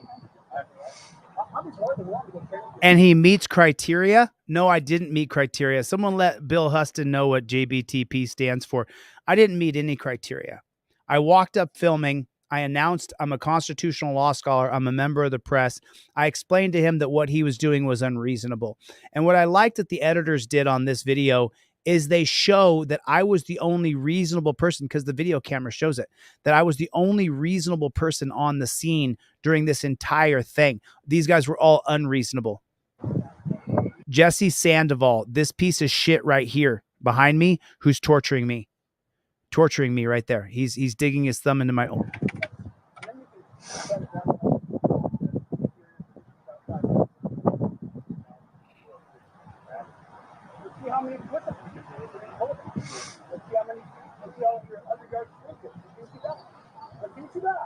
I don't think you're in shape, bro. I think you're only doing this to make it you can. I'm in shape under it. I'm a little fat.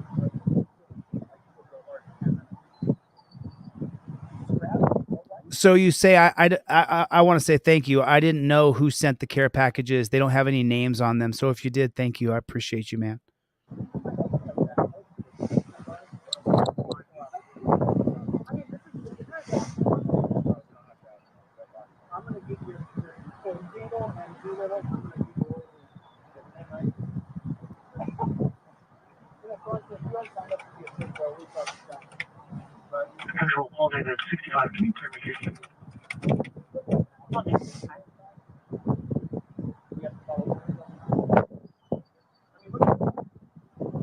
You see his thumb right here?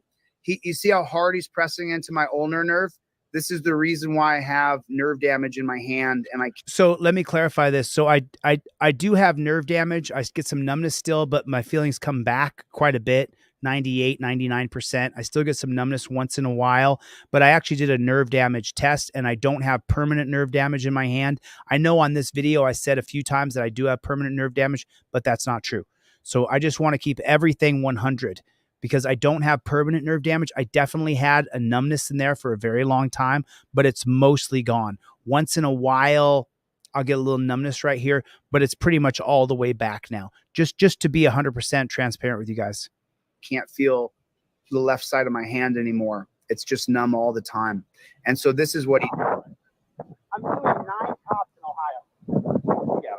yeah. So if you can just tell me what. Henderson, Henderson, what position do you play? You play linebacker? Henderson, is that what you just called me? Henderson. Now you're insulting my name, my God-given name. I'm trying to remember all their names, but my mouth is dry. My lips are chapped. I'm out of water. You know, my adrenaline has flowed, so I need some liquid because look at my lips. They're all white and chapped. And instead of treating me with a modicum of decency and realizing that my mouth is dry and I need something to drink, they instead allowed this man to sit and torture me. Was I what? I never played sport in my life. You didn't play football? No. I read books. He didn't read books. So notice he's still pushing. It's ever so slight. It doesn't have to be more than a few pounds of pressure, but that's what's causing the permanent nerve damage in my left arm. You wouldn't be doing this if you actually read books. You wouldn't be doing this. So just so you know, I'm not a gladiator because I continue to read, or I would easily be a gladiator. So look, he's still pushing. Do you see that? Watch the constant, focused, hard pressure directly on my nerve. He's still digging the thumb into my nerve right there. There's just no reason to do. Now I say to him, so right there, I said to him, he must have a tiny penis because I don't know why he's sitting there doing this to me, but he's doing it on purpose. He's acting like he's not doing anything, like he's not nonchalantly he's just holding me, just escorting me. But what he's actually doing is a trained method of hurting another person. Watch. Do you see it? He's still, look how his thumb is buried into the clothing, digging his thumb deep into my ulnar nerve.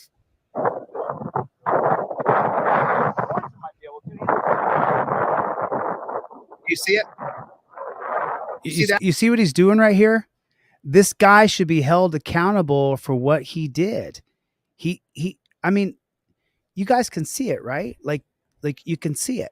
He's focused diligently and purposefully digging his thumb into my ulnar nerve.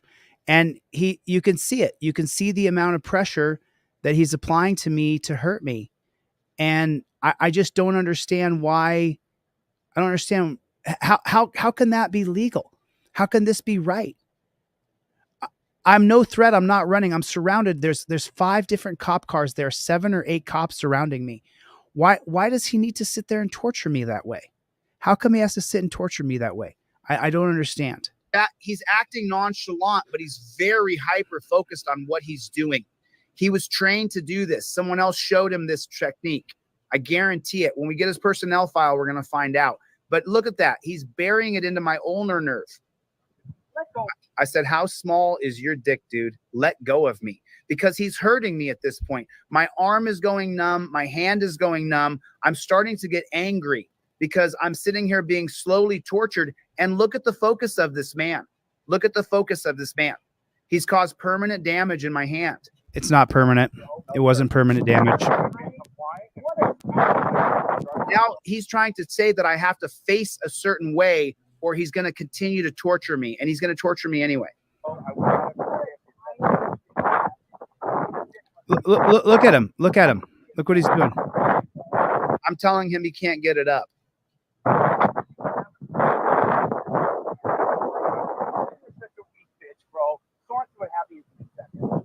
He's trying to say that I'm going to run off as he digs his thumb into my elbow. Look at the focus. Look at the focus. He's pretending like he's not focused. So we sue the dog. We sue the pants off these people is what we do. Here's the GoFundMe. We're not going to stop. And what I'm going to do is match these funds, and we're going to have one hell of a party in Las Vegas is what we're going to do, because we will win a 7-figure settlement for what these people have done. There's no way that we won't. There's no way that we won't. We will win a 7-figure settlement. And then, listen, I'm telling you now, I'm not going to work myself to death. I refuse. I'm not going to do it.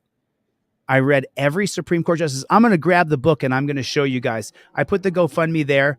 We sue the pants off them, and we get the best civil rights attorney in the country. Every dime of this money is going to hold them accountable. That's what I care the most about, is just holding them accountable. Not going to be mad, not going to be bitter. We're going to hold them accountable. That's the point. You're going to be held accountable for what you did.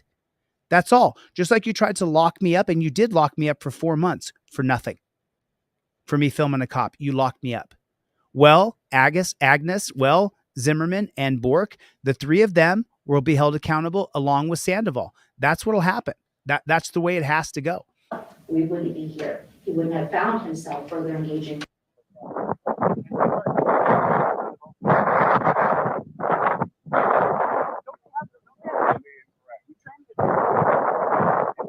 Look at that.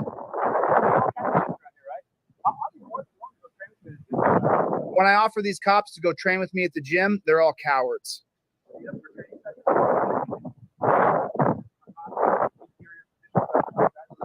See that? Look what he's doing. Type so fast. And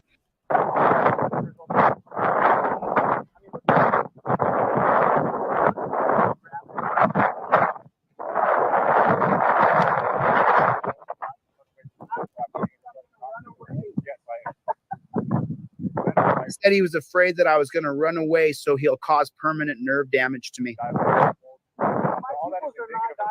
You see that? Look how hard he's pressing. While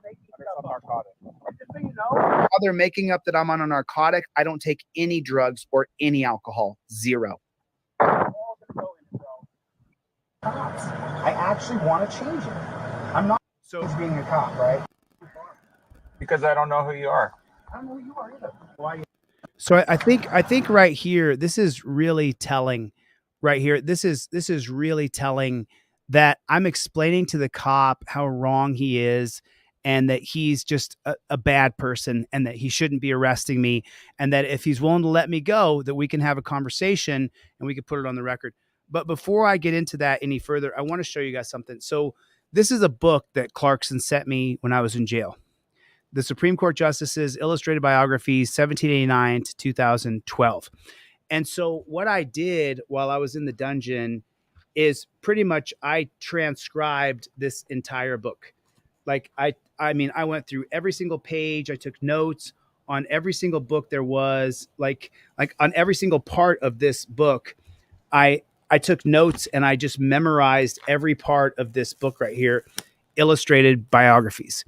And so a lot of the things I learned about the Supreme Court will come from Illustrated Biographies. This is a great book, by the way, if you guys want to get it. Bruce, good to see you, man. Bruce, I got your last letter. I tried to reply to you, but you wouldn't get it in time by the time that you would have got it. So anyway, thanks, Bruce, for your letters. I appreciate it. So what I learned about the Supreme Court justices right back here is that if you can work yourself to death. So these are the Supreme Court justices and the years they were the Supreme Court justice, who appointed them, every detail about Supreme Court justices. And I studied this so in depth. I read this book twice. I did this book twice. And I took notes on every single, you see how it's a mess? Because I stayed in this book constantly. And what I learned is you can work yourself to death. If you're in your late 40s, early 50s, early 60s, right? Just understand something. If you work at a pace where you're working 15, 18 hours a day, you'll die.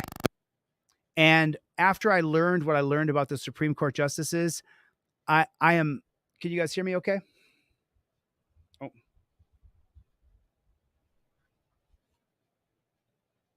Any better? Is that better? Is that okay? Sorry about that. Is that all right? Hopefully I didn't run this cord over. Are we back? 0 by 5, huh?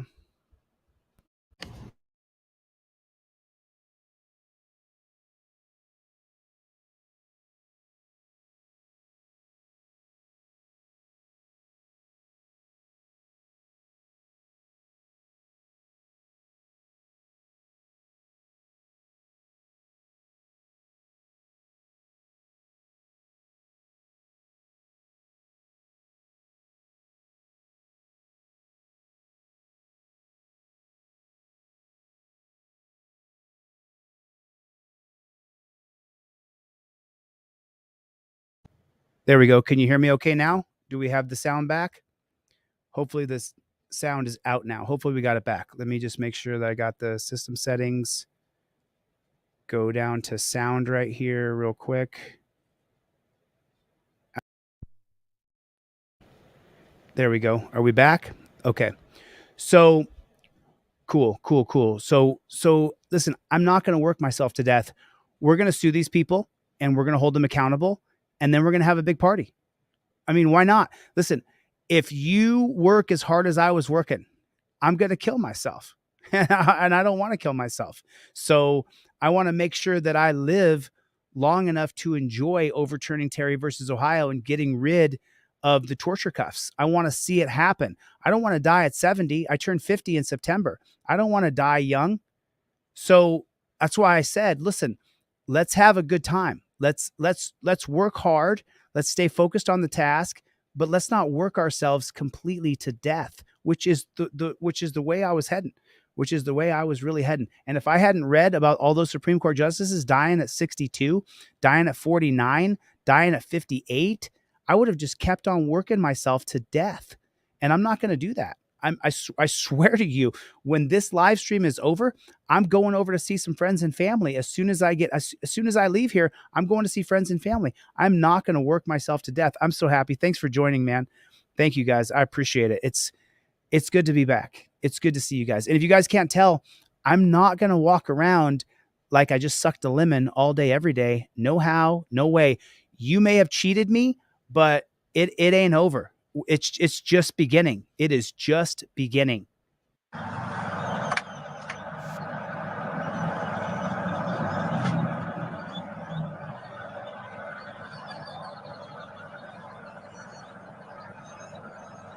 mean, it could be more than a decade for adjustment. I don't know. Now against you,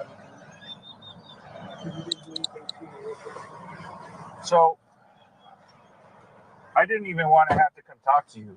I was just trying to finish my business with the car stop. I don't know why you did it, dude. So, You went too far. because I don't know who you are. I don't know who you are either. You know, if you're a homicidal, there's a percentage of cops who do sign up to kill people. Not all of them, but a percentage. So I don't know which one you are. Maybe 1 out of 1,000 does that, but what if you're the 1 out of 1,000? So you don't know who I am either. What if I'm the 1 out of 1,000 who wants to film but secretly wants to shoot you? Come on, bro. I don't. I mean, I'm sure you don't trust me, but I don't. That's not my intent. My intent is to safely encounter this driver here and have a conversation with them and business with them about whatever violation they did. Then why am I in cuffs? Because you also committed a violation that was more serious than what they had committed. It was a serious violation? More serious than what I had in front of me. I think you're, you know, as far as a man, I think you're more than this, dude. I see you as more than this. I'm sorry you don't. So for next time, just so you understand what I was trying to explain to you, you can film me. I don't care about the phone. People film me all the time. Usually I wave and smile and say hi. But when you come up to my driver and you're talking to my driver, it's not your business. If you were to be by, let's say that truck, for example, that's far enough away that I know you're not going to be involved. And if you want to film, that's cool. I'll ignore it. I know some cops get pissed off about it. I'm not pissed off about you filming. Oh, no. Yes, you were, Copper. What I'm upset about is that you started engaging with my driver and you had no business to. It's not his driver. If you want to talk to them after I release them, I'm okay with that. That's fine. Have a conversation with them. See, now, we could have had this conversation publicly and you wouldn't get sued. If you guys said, okay, let's not arrest him, you know, here's how the cop feels, here's how I feel, you're not going to change being a cop, right? I'm not going to stop filming cops. So instead of you dragging me to a dungeon and charging me with crimes, we could have had this public conversation about, hey, here are my boundaries of you filming, and made that a public conversation. And we were going to arrest him, but we didn't. Instead to have this, and he was going to sue, but he didn't. Instead, we had this public conversation about what we want as cops and what you want as auditors. There it is right there. And so that is what the judge and the jury are going to hear in the federal civil rights lawsuit, that I gave him 10 different chances to get out of this so that we wouldn't escalate this. Take me out of these cuffs and unarrest me and let me go, and let's have a public conversation. Because when the public conversation starts, that's when we could talk about the torture cuffs being torture. That's when we can talk about the policies, procedures, and protocols that these JBTPs are using that are abusive and inhumane and unjust and criminal. But we can't have that conversation as long as it's us versus them and there's no more communication. And that's the way it's going right now. But this is going to force this JBTP right here. He's going to have to face it now. Mr. Bork is going to have to face it now, because I gave you plenty of outs, Bork, and you decided to say no. That would be far more productive than you taking me to a dungeon and suing. We would actually get somewhere bridging the divide. Well, let's be productive moving forward, but I can't ignore what already happened here today. You can't ignore what already happened. And by the way, Michael Eline, thanks, man, for your support. I've sent you the link. I sent you the link to. Sorry about that. I sent you the link to StreamYard. Michael Eline. Thank you for all your support, man. You can take these cuffs off me. I can tell you I'm not going to sue you. And we can do the public conversation about, here's what the cops want when they audit, when you're auditing them, and here's what we want. Because what you just said to me has a lot of value, and it would go a long way in the community if you just let your guard down and set it. What do you think other people would do if I let you go right now? I think, what would they say about me for not suing you and the guy torturing me? They're going to say Chille let down a little bit, and he let down a little bit, and now they're having a public conversation about, if you're going to audit, don't talk to the driver while the cop's talking, because he wants to do his job. And that's a very valuable piece of information that everybody in the auditing community could hear and then be like, oh, okay, so that's a boundary. Okay. Instead, we won't have that conversation. You know, and I want to bridge the gap. I don't just want to hate cops. I actually want to change it. I'm not just some frauditor trying to make money from YouTube. I'm an executive, dude. I quit my executive job to do this. A huge pay cut, by the way. But unless you drop your ego a little bit and I drop mine, I want to sue the shit out of Sandoval for torturing me. But if I tell you I won't, then I won't. And if you unarrest me, then you unarrest me. And then we set a schedule to sit down face to face and say, I was going to arrest him, I was going to sue him, and we both backed down. And here's what we learned. That goes so much further than this bullshit we're doing right now, dude. So here's the options that I have, okay? I can't unarrest you, but hear me out. I can either fully book you into the jail where you have court tomorrow morning, or I can issue what's known as a Class 2 citation. Have you ever been issued one of those before? Okay, so here's what they do in the dungeon. All right. So let me. I know I've been on here for a couple hours, but let me explain something to you, okay? That I actually learned from a book called Atlas Shrugged. If you haven't read Atlas Shrugged, you should read the book. You have to have a purpose in life. You have to set a purpose way up here. Now, purpose means you have to have thinking behind the purpose to get to your purpose. Morality equals thinking. So if you set a purpose up here, then you have to strive to get to that purpose using your reason, your ability to think. You cannot exchange purpose for team. Doesn't work. You can go to the VA in California and you can see all of the veterans surrounded around there sleeping in tents because they were sold a bag of goods that they could replace purpose for being on a team. So what do they do at the dungeon? What they'll say is code 5 male will be at the jail in 5 minutes or 10 minutes. Now listen carefully to what Sandoval's saying here, or to what Bork is saying here. Basically, it's a ticket that you get processed through the jail. They fingerprint and photograph you, and then it's a walkthrough. And what it does is it removes you from the area because you're... I don't know why the sound goes out here, but it does. Anyway, okay? And it can't continue here right now. Well, so what I can do is I can issue the Class 2 citation. It's a walkthrough, and you'll be right out. You'll be out like an hour or so. Don't quote me on that. will you have But a something... conversation? What's that? Will you have the conversation? Will you sit down on camera and talk about your boundaries for auditors? That's not something that my department usually lets us do. There's a position for that, and I'm sure that they would be happy to talk to you. Well, how good is this going, dude? But they're not going to let me personally. But how good is it going between citizens and police? It's going terrible. It's going worse than ever. It's not getting better. So I'm trying, but I've tried to do it nice, and you guys would never sit down and talk with me. And now I'm going hardcore with you guys. Let's have a public conversation. So we have a position for that. We have officers for that. Their whole job is to do that type of thing. To answer your question, I could, but then to answer your questions. Know who they're talking to. They know, what topics you're going to be talking about. That way, everybody is in the know. My job is different from that. I'm just a patrol officer. I'm a lowly patrol officer. Well, you're a lowly patrol officer who's about to lose your qualified immunity. You're not lowly, dude. You're a man. Right. So I appreciate that. But does that make sense, though? Like, there is a position. I don't like you putting me in cuffs, dude. You're a man. Reach out to our headquarters. That's where they all are. I've done this, dude. It goes nowhere. We never get anywhere. It never changes, and it has to change. I don't just want to do this so people notice who I am. They already do.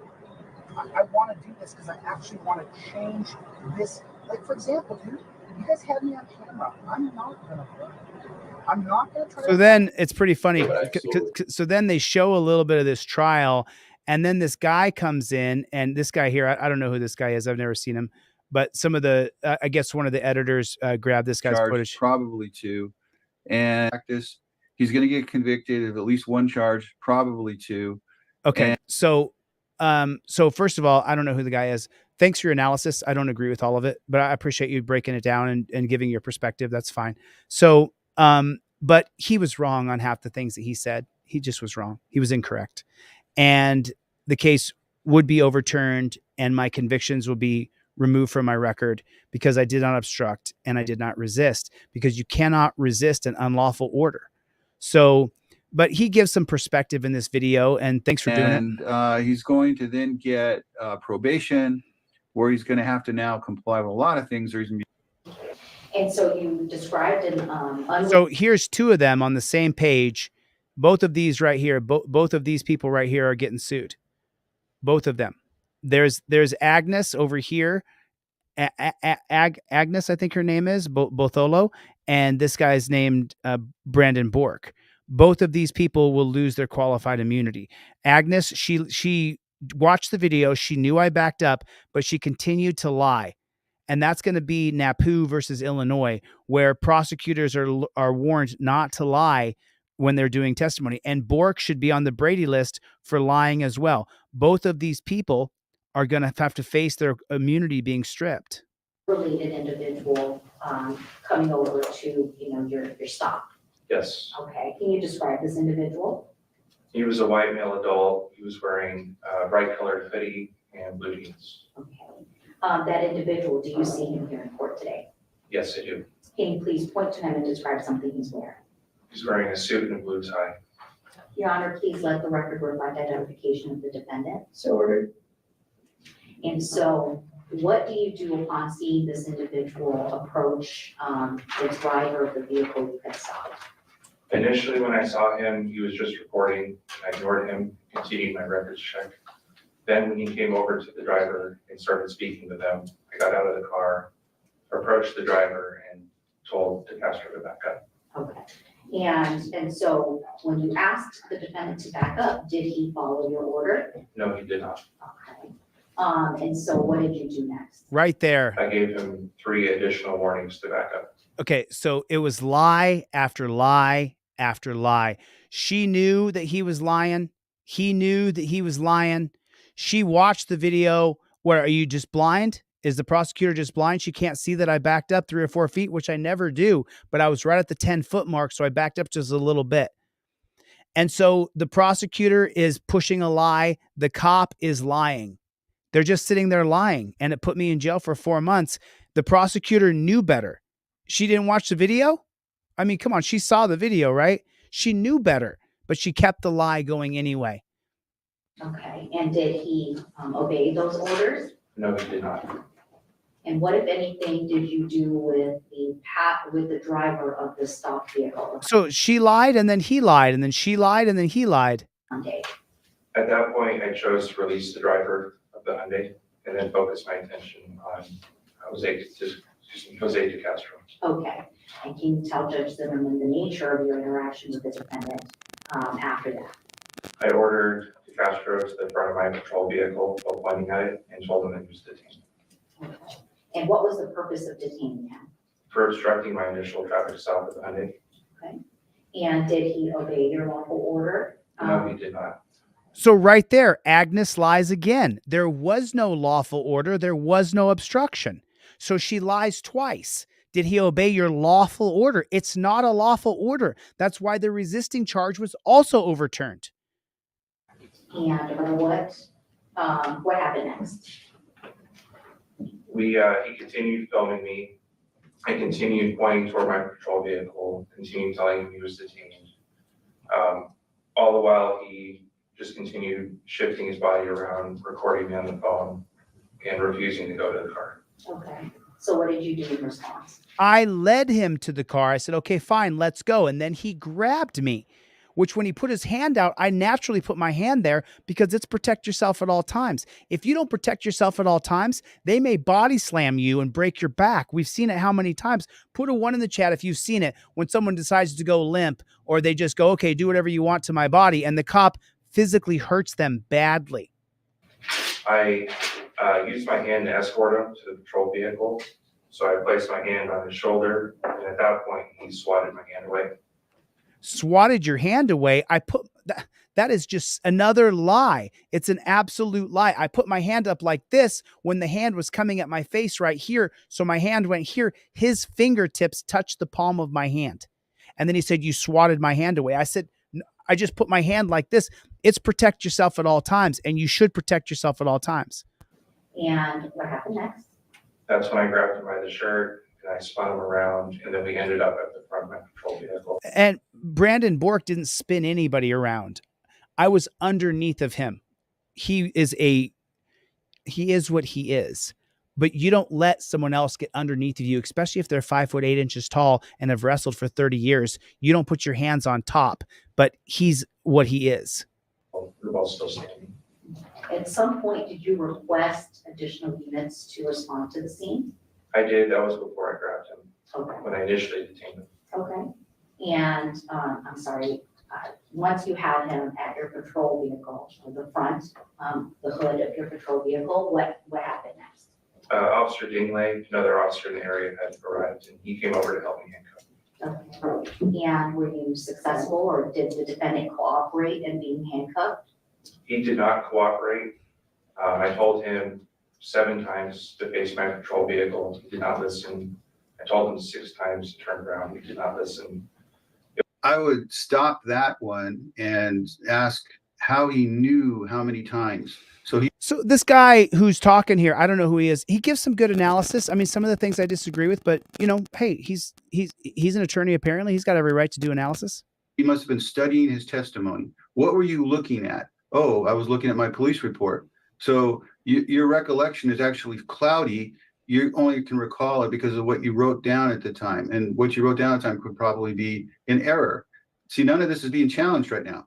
It wasn't until I told him that he was going to go to jail, that was the consequence of not listening, that he allowed us to handcuff. Okay. And after he was handcuffed, but when he was handcuffed, was it just you and Officer Dingle present? Yes. Okay. Once he was handcuffed, what, if anything, happened next? He continued to argue with my partners, Officer Dingley and some other officers that were starting to show up. And then I focused my roles in completing the report and calling the sergeant because he requested a supervisor. Okay.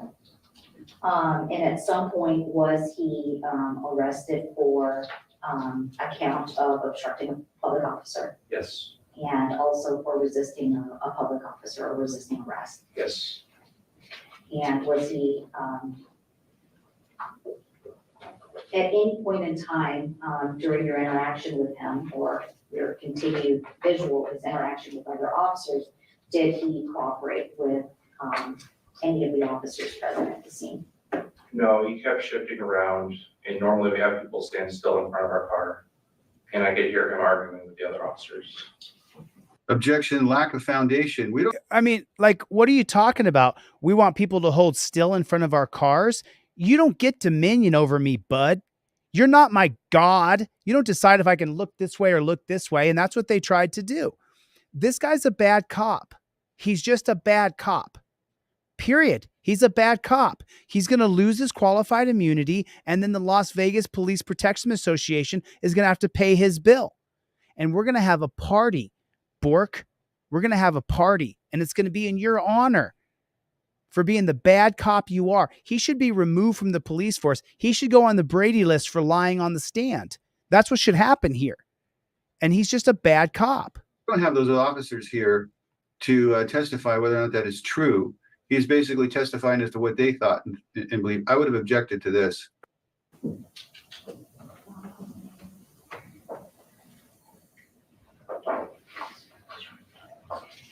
You indicated you had your body worn camera turned on at this time. Yes.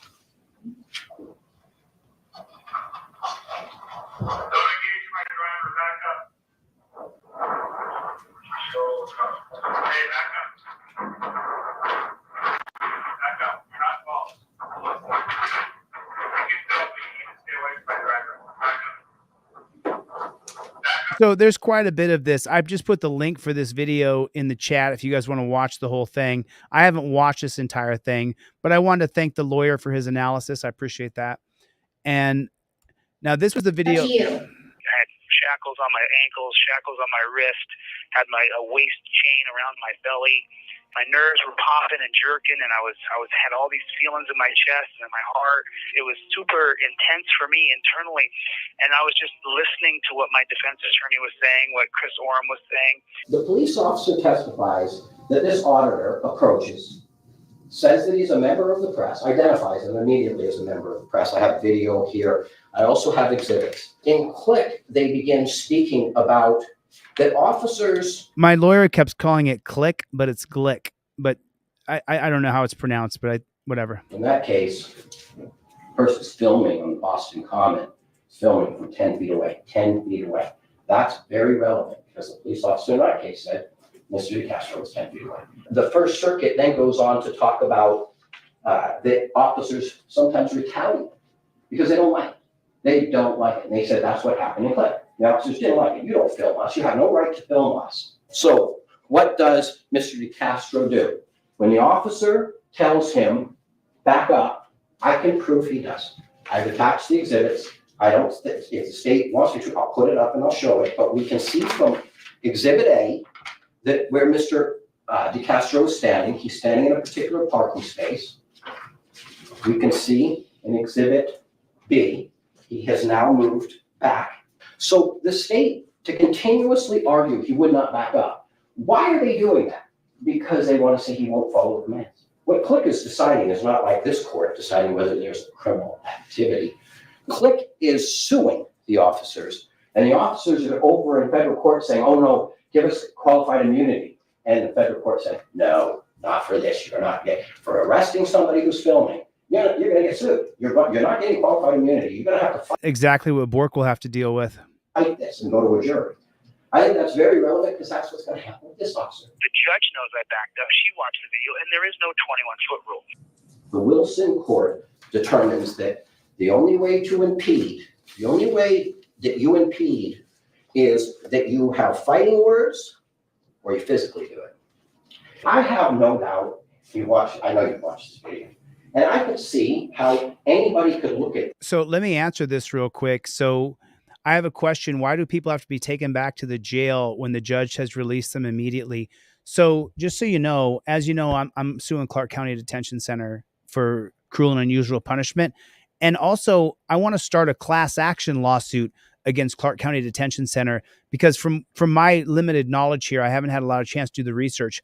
Clark County Detention Center is owned by somebody.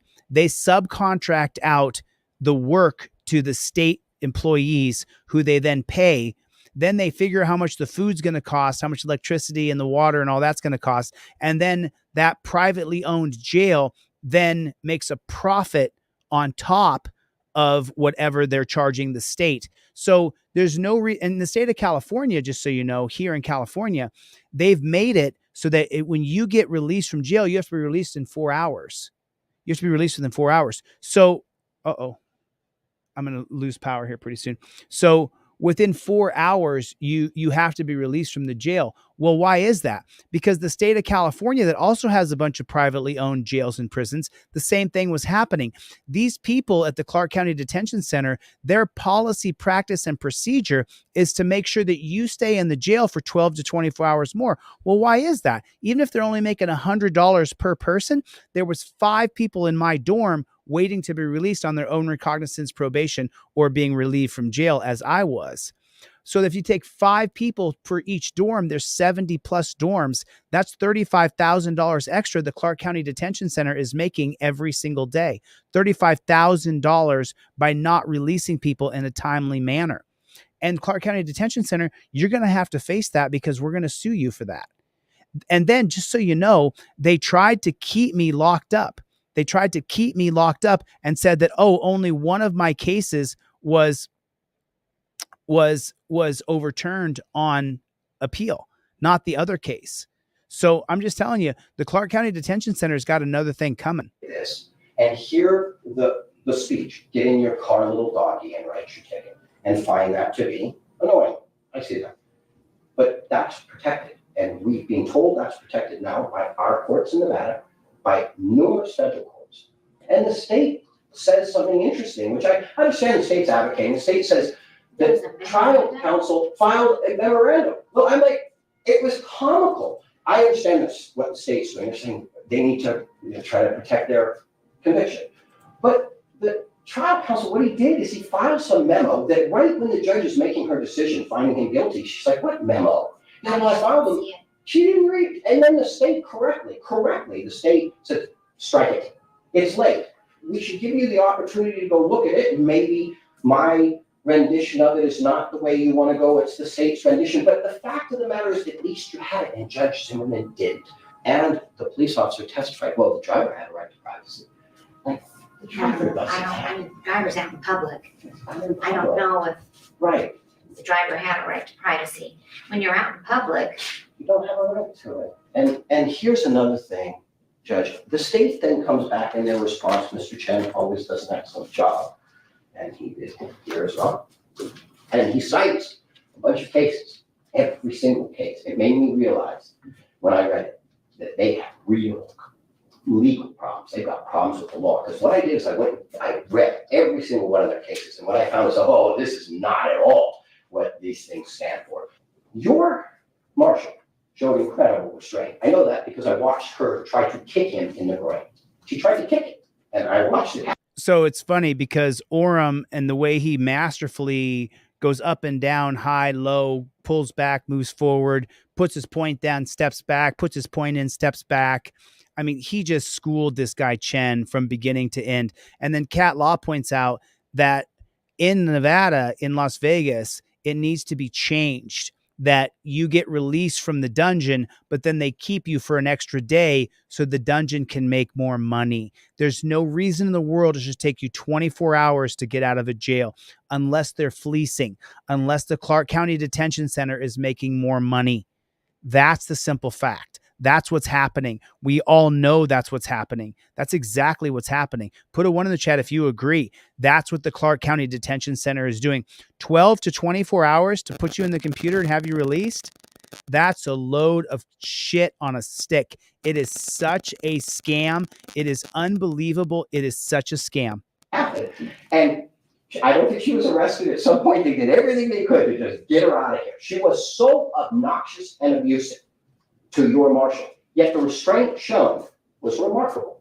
I remember that because I addressed it with Officer Hawkes. Which, by the way, the bailiff hated himself being used as an example. How did you do that?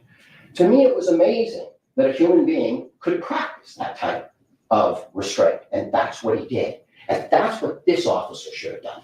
Get in your car, little doggy, and write a ticket. First of all, he's telling him to write the ticket. He's not obstructing him. He's just, it's like a directive. Counsel, be quiet and sit down. Okay, that's a directive, but you're not obstructing me from being quiet and sitting down. He's telling him to do it. And so I don't understand how the state can argue when I can see it for myself that the officer was concerned for officer safety. When he says that, when Mr. DeCastro says it, you can see the officer just gets irritated beyond my God, you don't say that to me. He just comes at him. He doesn't pull a taser or anything like that. He's like, you're detained. And then he grabs him pretty hard. And he's trying to say, well, I'm a member of the press. I'm a member of the press. You can't do this to me. He tells him, call your supervisor. Don't do this to me. And he's like, he brings out 2 cell phones. So, he's not armed. You know what he is. And even the officer said he knew about First Amendment auditors, but didn't say that they shoot people because he was asked that. He goes, I don't know if I said that. He was agitated. This wasn't about fear. This was about, truth be told, you can see it's obvious. The police officer was agitated. And the federal courts talk about that. He didn't stop. So Jungle is Massive. I want to tell you something here real quick. So Jungle is Massive is said that West Valley Detention Center in San Bernardino is run by Bob Barker and their pads, food, everything.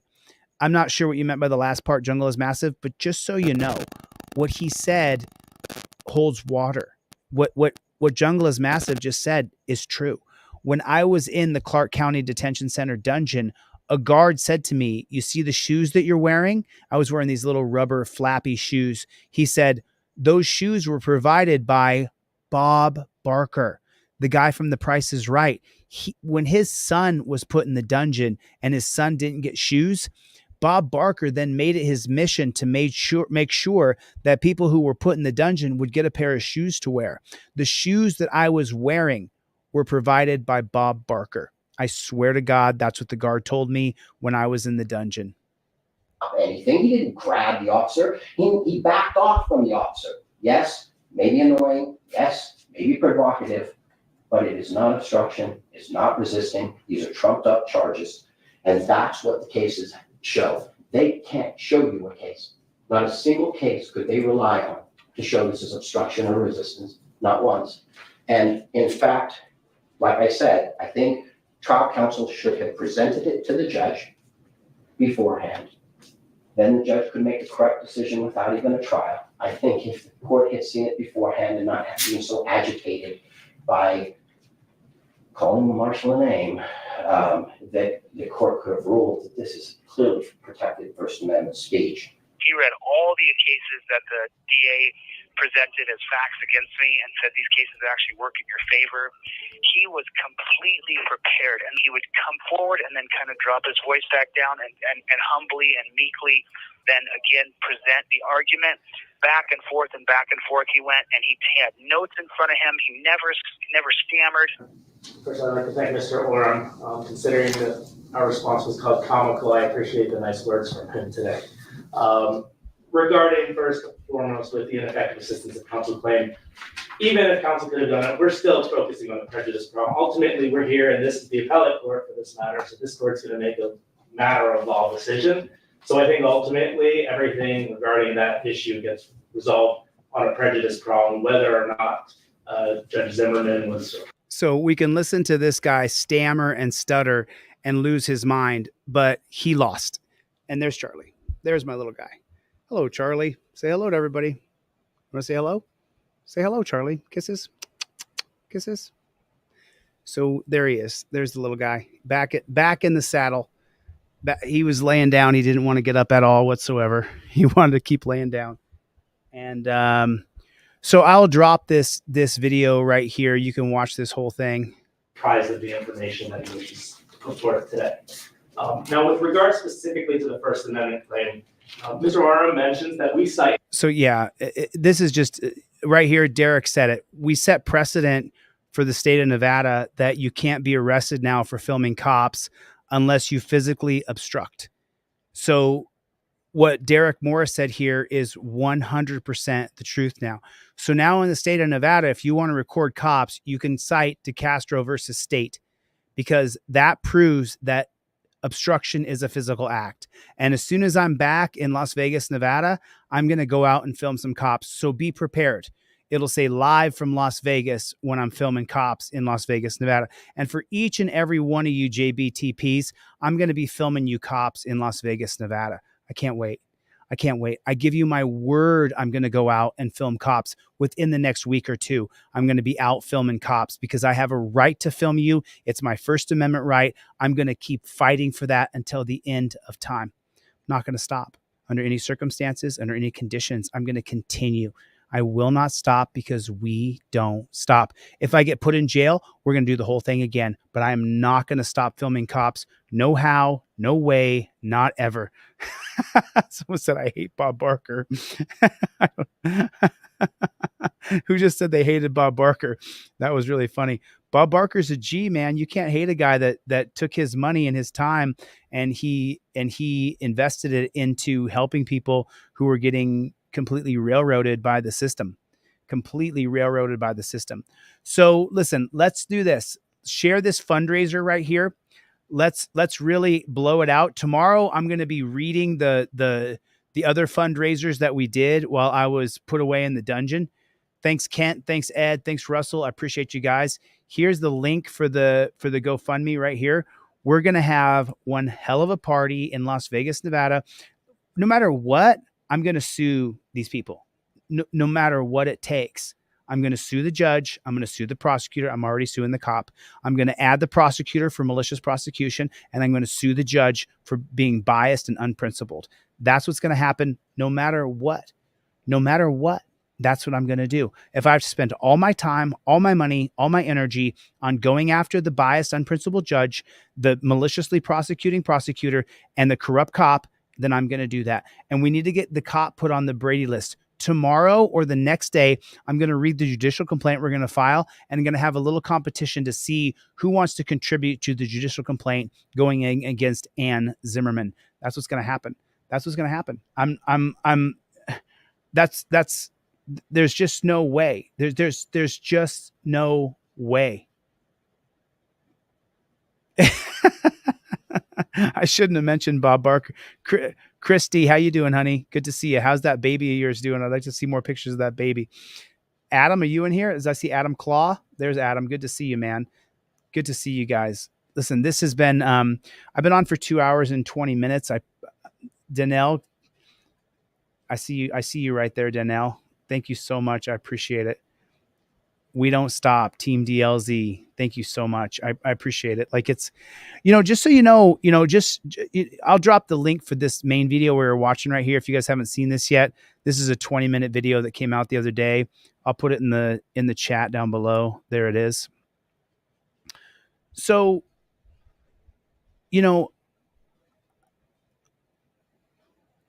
I don't have the words to share the gratitude that I feel, to share how humble it is for a person to get donations to help them with their legal battle. I don't have the words to put it into context. It's like trying to look through a kaleidoscope and explain what you're seeing. I can't explain it. I think the saying is trying to explain a kaleidoscope to a blind man, but it's just impossible to explain to you guys how I feel when I look at those GoFundMe's and, $55,000, $60,000 is raised from individual people who are throwing in 10, 20, 30, 40, 50, $100. I just don't have the words to say thank you enough. There's not enough words, because literally without you, I would have gone under.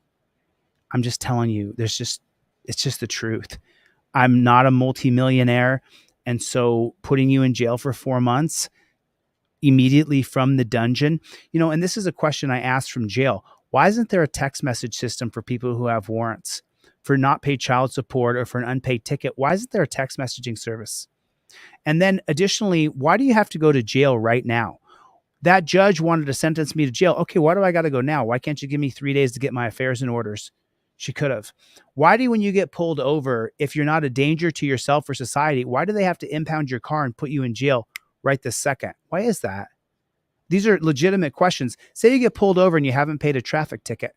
Why do you have to go to jail right now? Why can't they follow you to your house, drop your car off, then give you 48 hours to come up with the money so you don't have to go to the jail system? Because it's a money racket. It's Civic Core and it's Geo Group. They want your car to be impounded. They want you to go to the dungeon. They want to disorient you, take away your cell phone. Why isn't there a text messaging service? And why is it you have to go to jail right now? You get pulled over, you haven't paid a ticket. Okay, great. The cop can't follow you to your house and then give you a timer with a tracking device on your wrist that gives you 48 hours to come up with the money for your ticket. It's because the jail system's a racket. It's its own financial system. And they're taking money out of the private sector and putting it into the government sector is what they're doing. And it has to change. It absolutely has to change. So listen, for all of you guys who have been with me the whole time, thank you. There's no way to really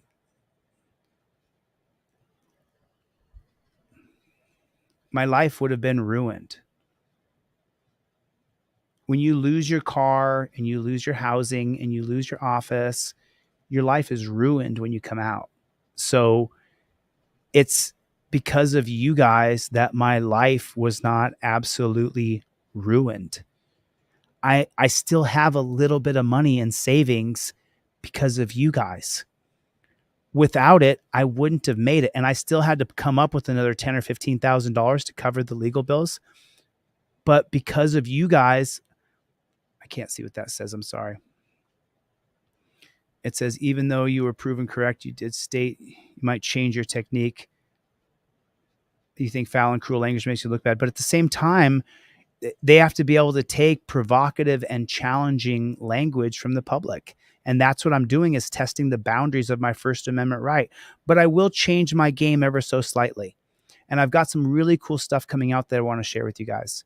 But this live stream here was to say thank you. I covered a little bit of the trial. I covered a little bit of the appeal trial, but this was really to say thank you, because I would have been completely ruined. I would have been ruined, and you guys jumped together and you absolutely saved me from being completely and utterly ruined. I know you're speechless and overwhelmed, and that's okay. We'll understand. Love you. Your friends will always have your back. This from Danelle Brown, who I would check my books and there'd be money on my books in my commissary. So thanks for that. I really appreciate it. there's just no other way to say it. You know, I just, you want to kiss the hand of every single person that helped you survive. That's what you want to do. You want to take the hand, bend the wrist, and thank you so much for helping me. I want to be able to thank every single person who donated to me. Chevy yesterday donated to me again now. I don't have the words to be able to say thank you enough. They just don't exist. There's just no way. Michael Eline for coming in and doing the live streams. I can give him a little bit of money. I could say thank you 1,000 times, but what he did for me, I can't really thank him for it. Brian from Here's the Deal coming in, pushing those fundraisers, making sure I had enough money to cover my legal bills, going on my channel, doing a live stream. Brick, BZ Watchdog, Texas Gal. I don't, there's no way you can thank these people other than saying thank you. But just so you know, it always feels inadequate. It feels like I haven't done enough. So when we win the 7 figures, I'll make sure you guys have a room in the hotel where we're having a gigantic party, because we're going to have one heck of a giant party. We're going to have a huge party when we win the 7 figures, which we're going to get multi-million-dollar lawsuit for this. And Bill Roberts, I'm going to have you come. I'm going to have you guys come. That's all I can really do. Do you know what I mean? Other than, I don't know what I can and can't say about doing a GoFundMe. So it's I don't, you guys saved my ass. You guys saved my ass. There's no other way to say it. There's no other way to say it. You guys, you know, Brick Jones coming in, Bruce with your letters and your, like, you guys saved me. You saved me emotionally. You saved me financially. You saved me spiritually. And then eventually you physically saved me from being completely alone. When they didn't let me out of that dungeon after being there 24 hours, that jail probably got called 1,000 times. And you guys did that. Let's go OTVO. You guys all did this for me. And I don't have the words to be able to say thank you enough. Other than, I swear to God, we're going to get a 7-figure deal and we're going to have the biggest party that Vegas has ever seen with Team DLZ. We'll bring in a bunch of YouTubers. We'll bring in a bunch of you guys, and we're going to have a huge party. Now, I don't drink or smoke or do drugs. So, you know, be a square party for me, but maybe I'll have a glass of wine. I don't know. I don't know if I want to drink anything. I don't know if I want to drink anything. Press with Rancor is here, everybody. Jody is here. Hey, Jody, how you doing? Nice to see you, Jody. Thank you for coming. Duke of Earl is here. Thank you. Appreciate it. Chase is here. Philip is here. SS is here. Doctor. I just saw Dr. and Mel Brown. I think that was. Kimberly's here. It's just, wow. Soy Leal. What's going on, Soy Leal? Press with Rancor. There it is. Press with Rancor. Thanks, man. There it is, man. There it is. There's just no way.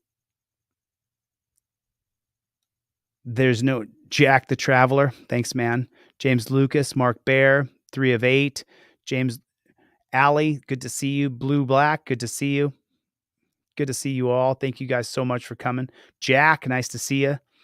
Wow. It's just, there's just no way to properly thank you guys then other than to say thanks. From me to you, thanks. Now listen, I've been on here for 2.5 hours. I want you guys to go and spend some time with your family. I'm going to go spend more time with my family. I'm only going to work 10 or 11 hours a day, and then I'm cutting the string right there. I'm going to live to be 90 to watch these changes happen. that we're pushing so hard to implement. We got to get rid of the torture cuffs. We got to get rid of this dungeon system. We have to overturn Terry versus Ohio. We have to get the Supreme Court elected. We got to get cameras in every single courtroom. Got to get a helmet cam on cops so we can see what their hands are doing 24/7. I've designed some new stuff I'll be sharing with you over the next few weeks. So, all right. All right. All right. Last one. Congratulations to Castro. Grace is strange, beautiful thing. I 2-1 in court yesterday. Went to a felony trial and everything. My lawyer did $50,000 worth of work, but only charged me $20K. Congratulations, Jacob. Chris Alderson, thank you for coming, man. Listen, I just want to, there's no way. Thank you. Thank you. All right. I'm going to get the flock out of here. Thank you guys for coming. I'll see you guys on the next one. Later, Gators.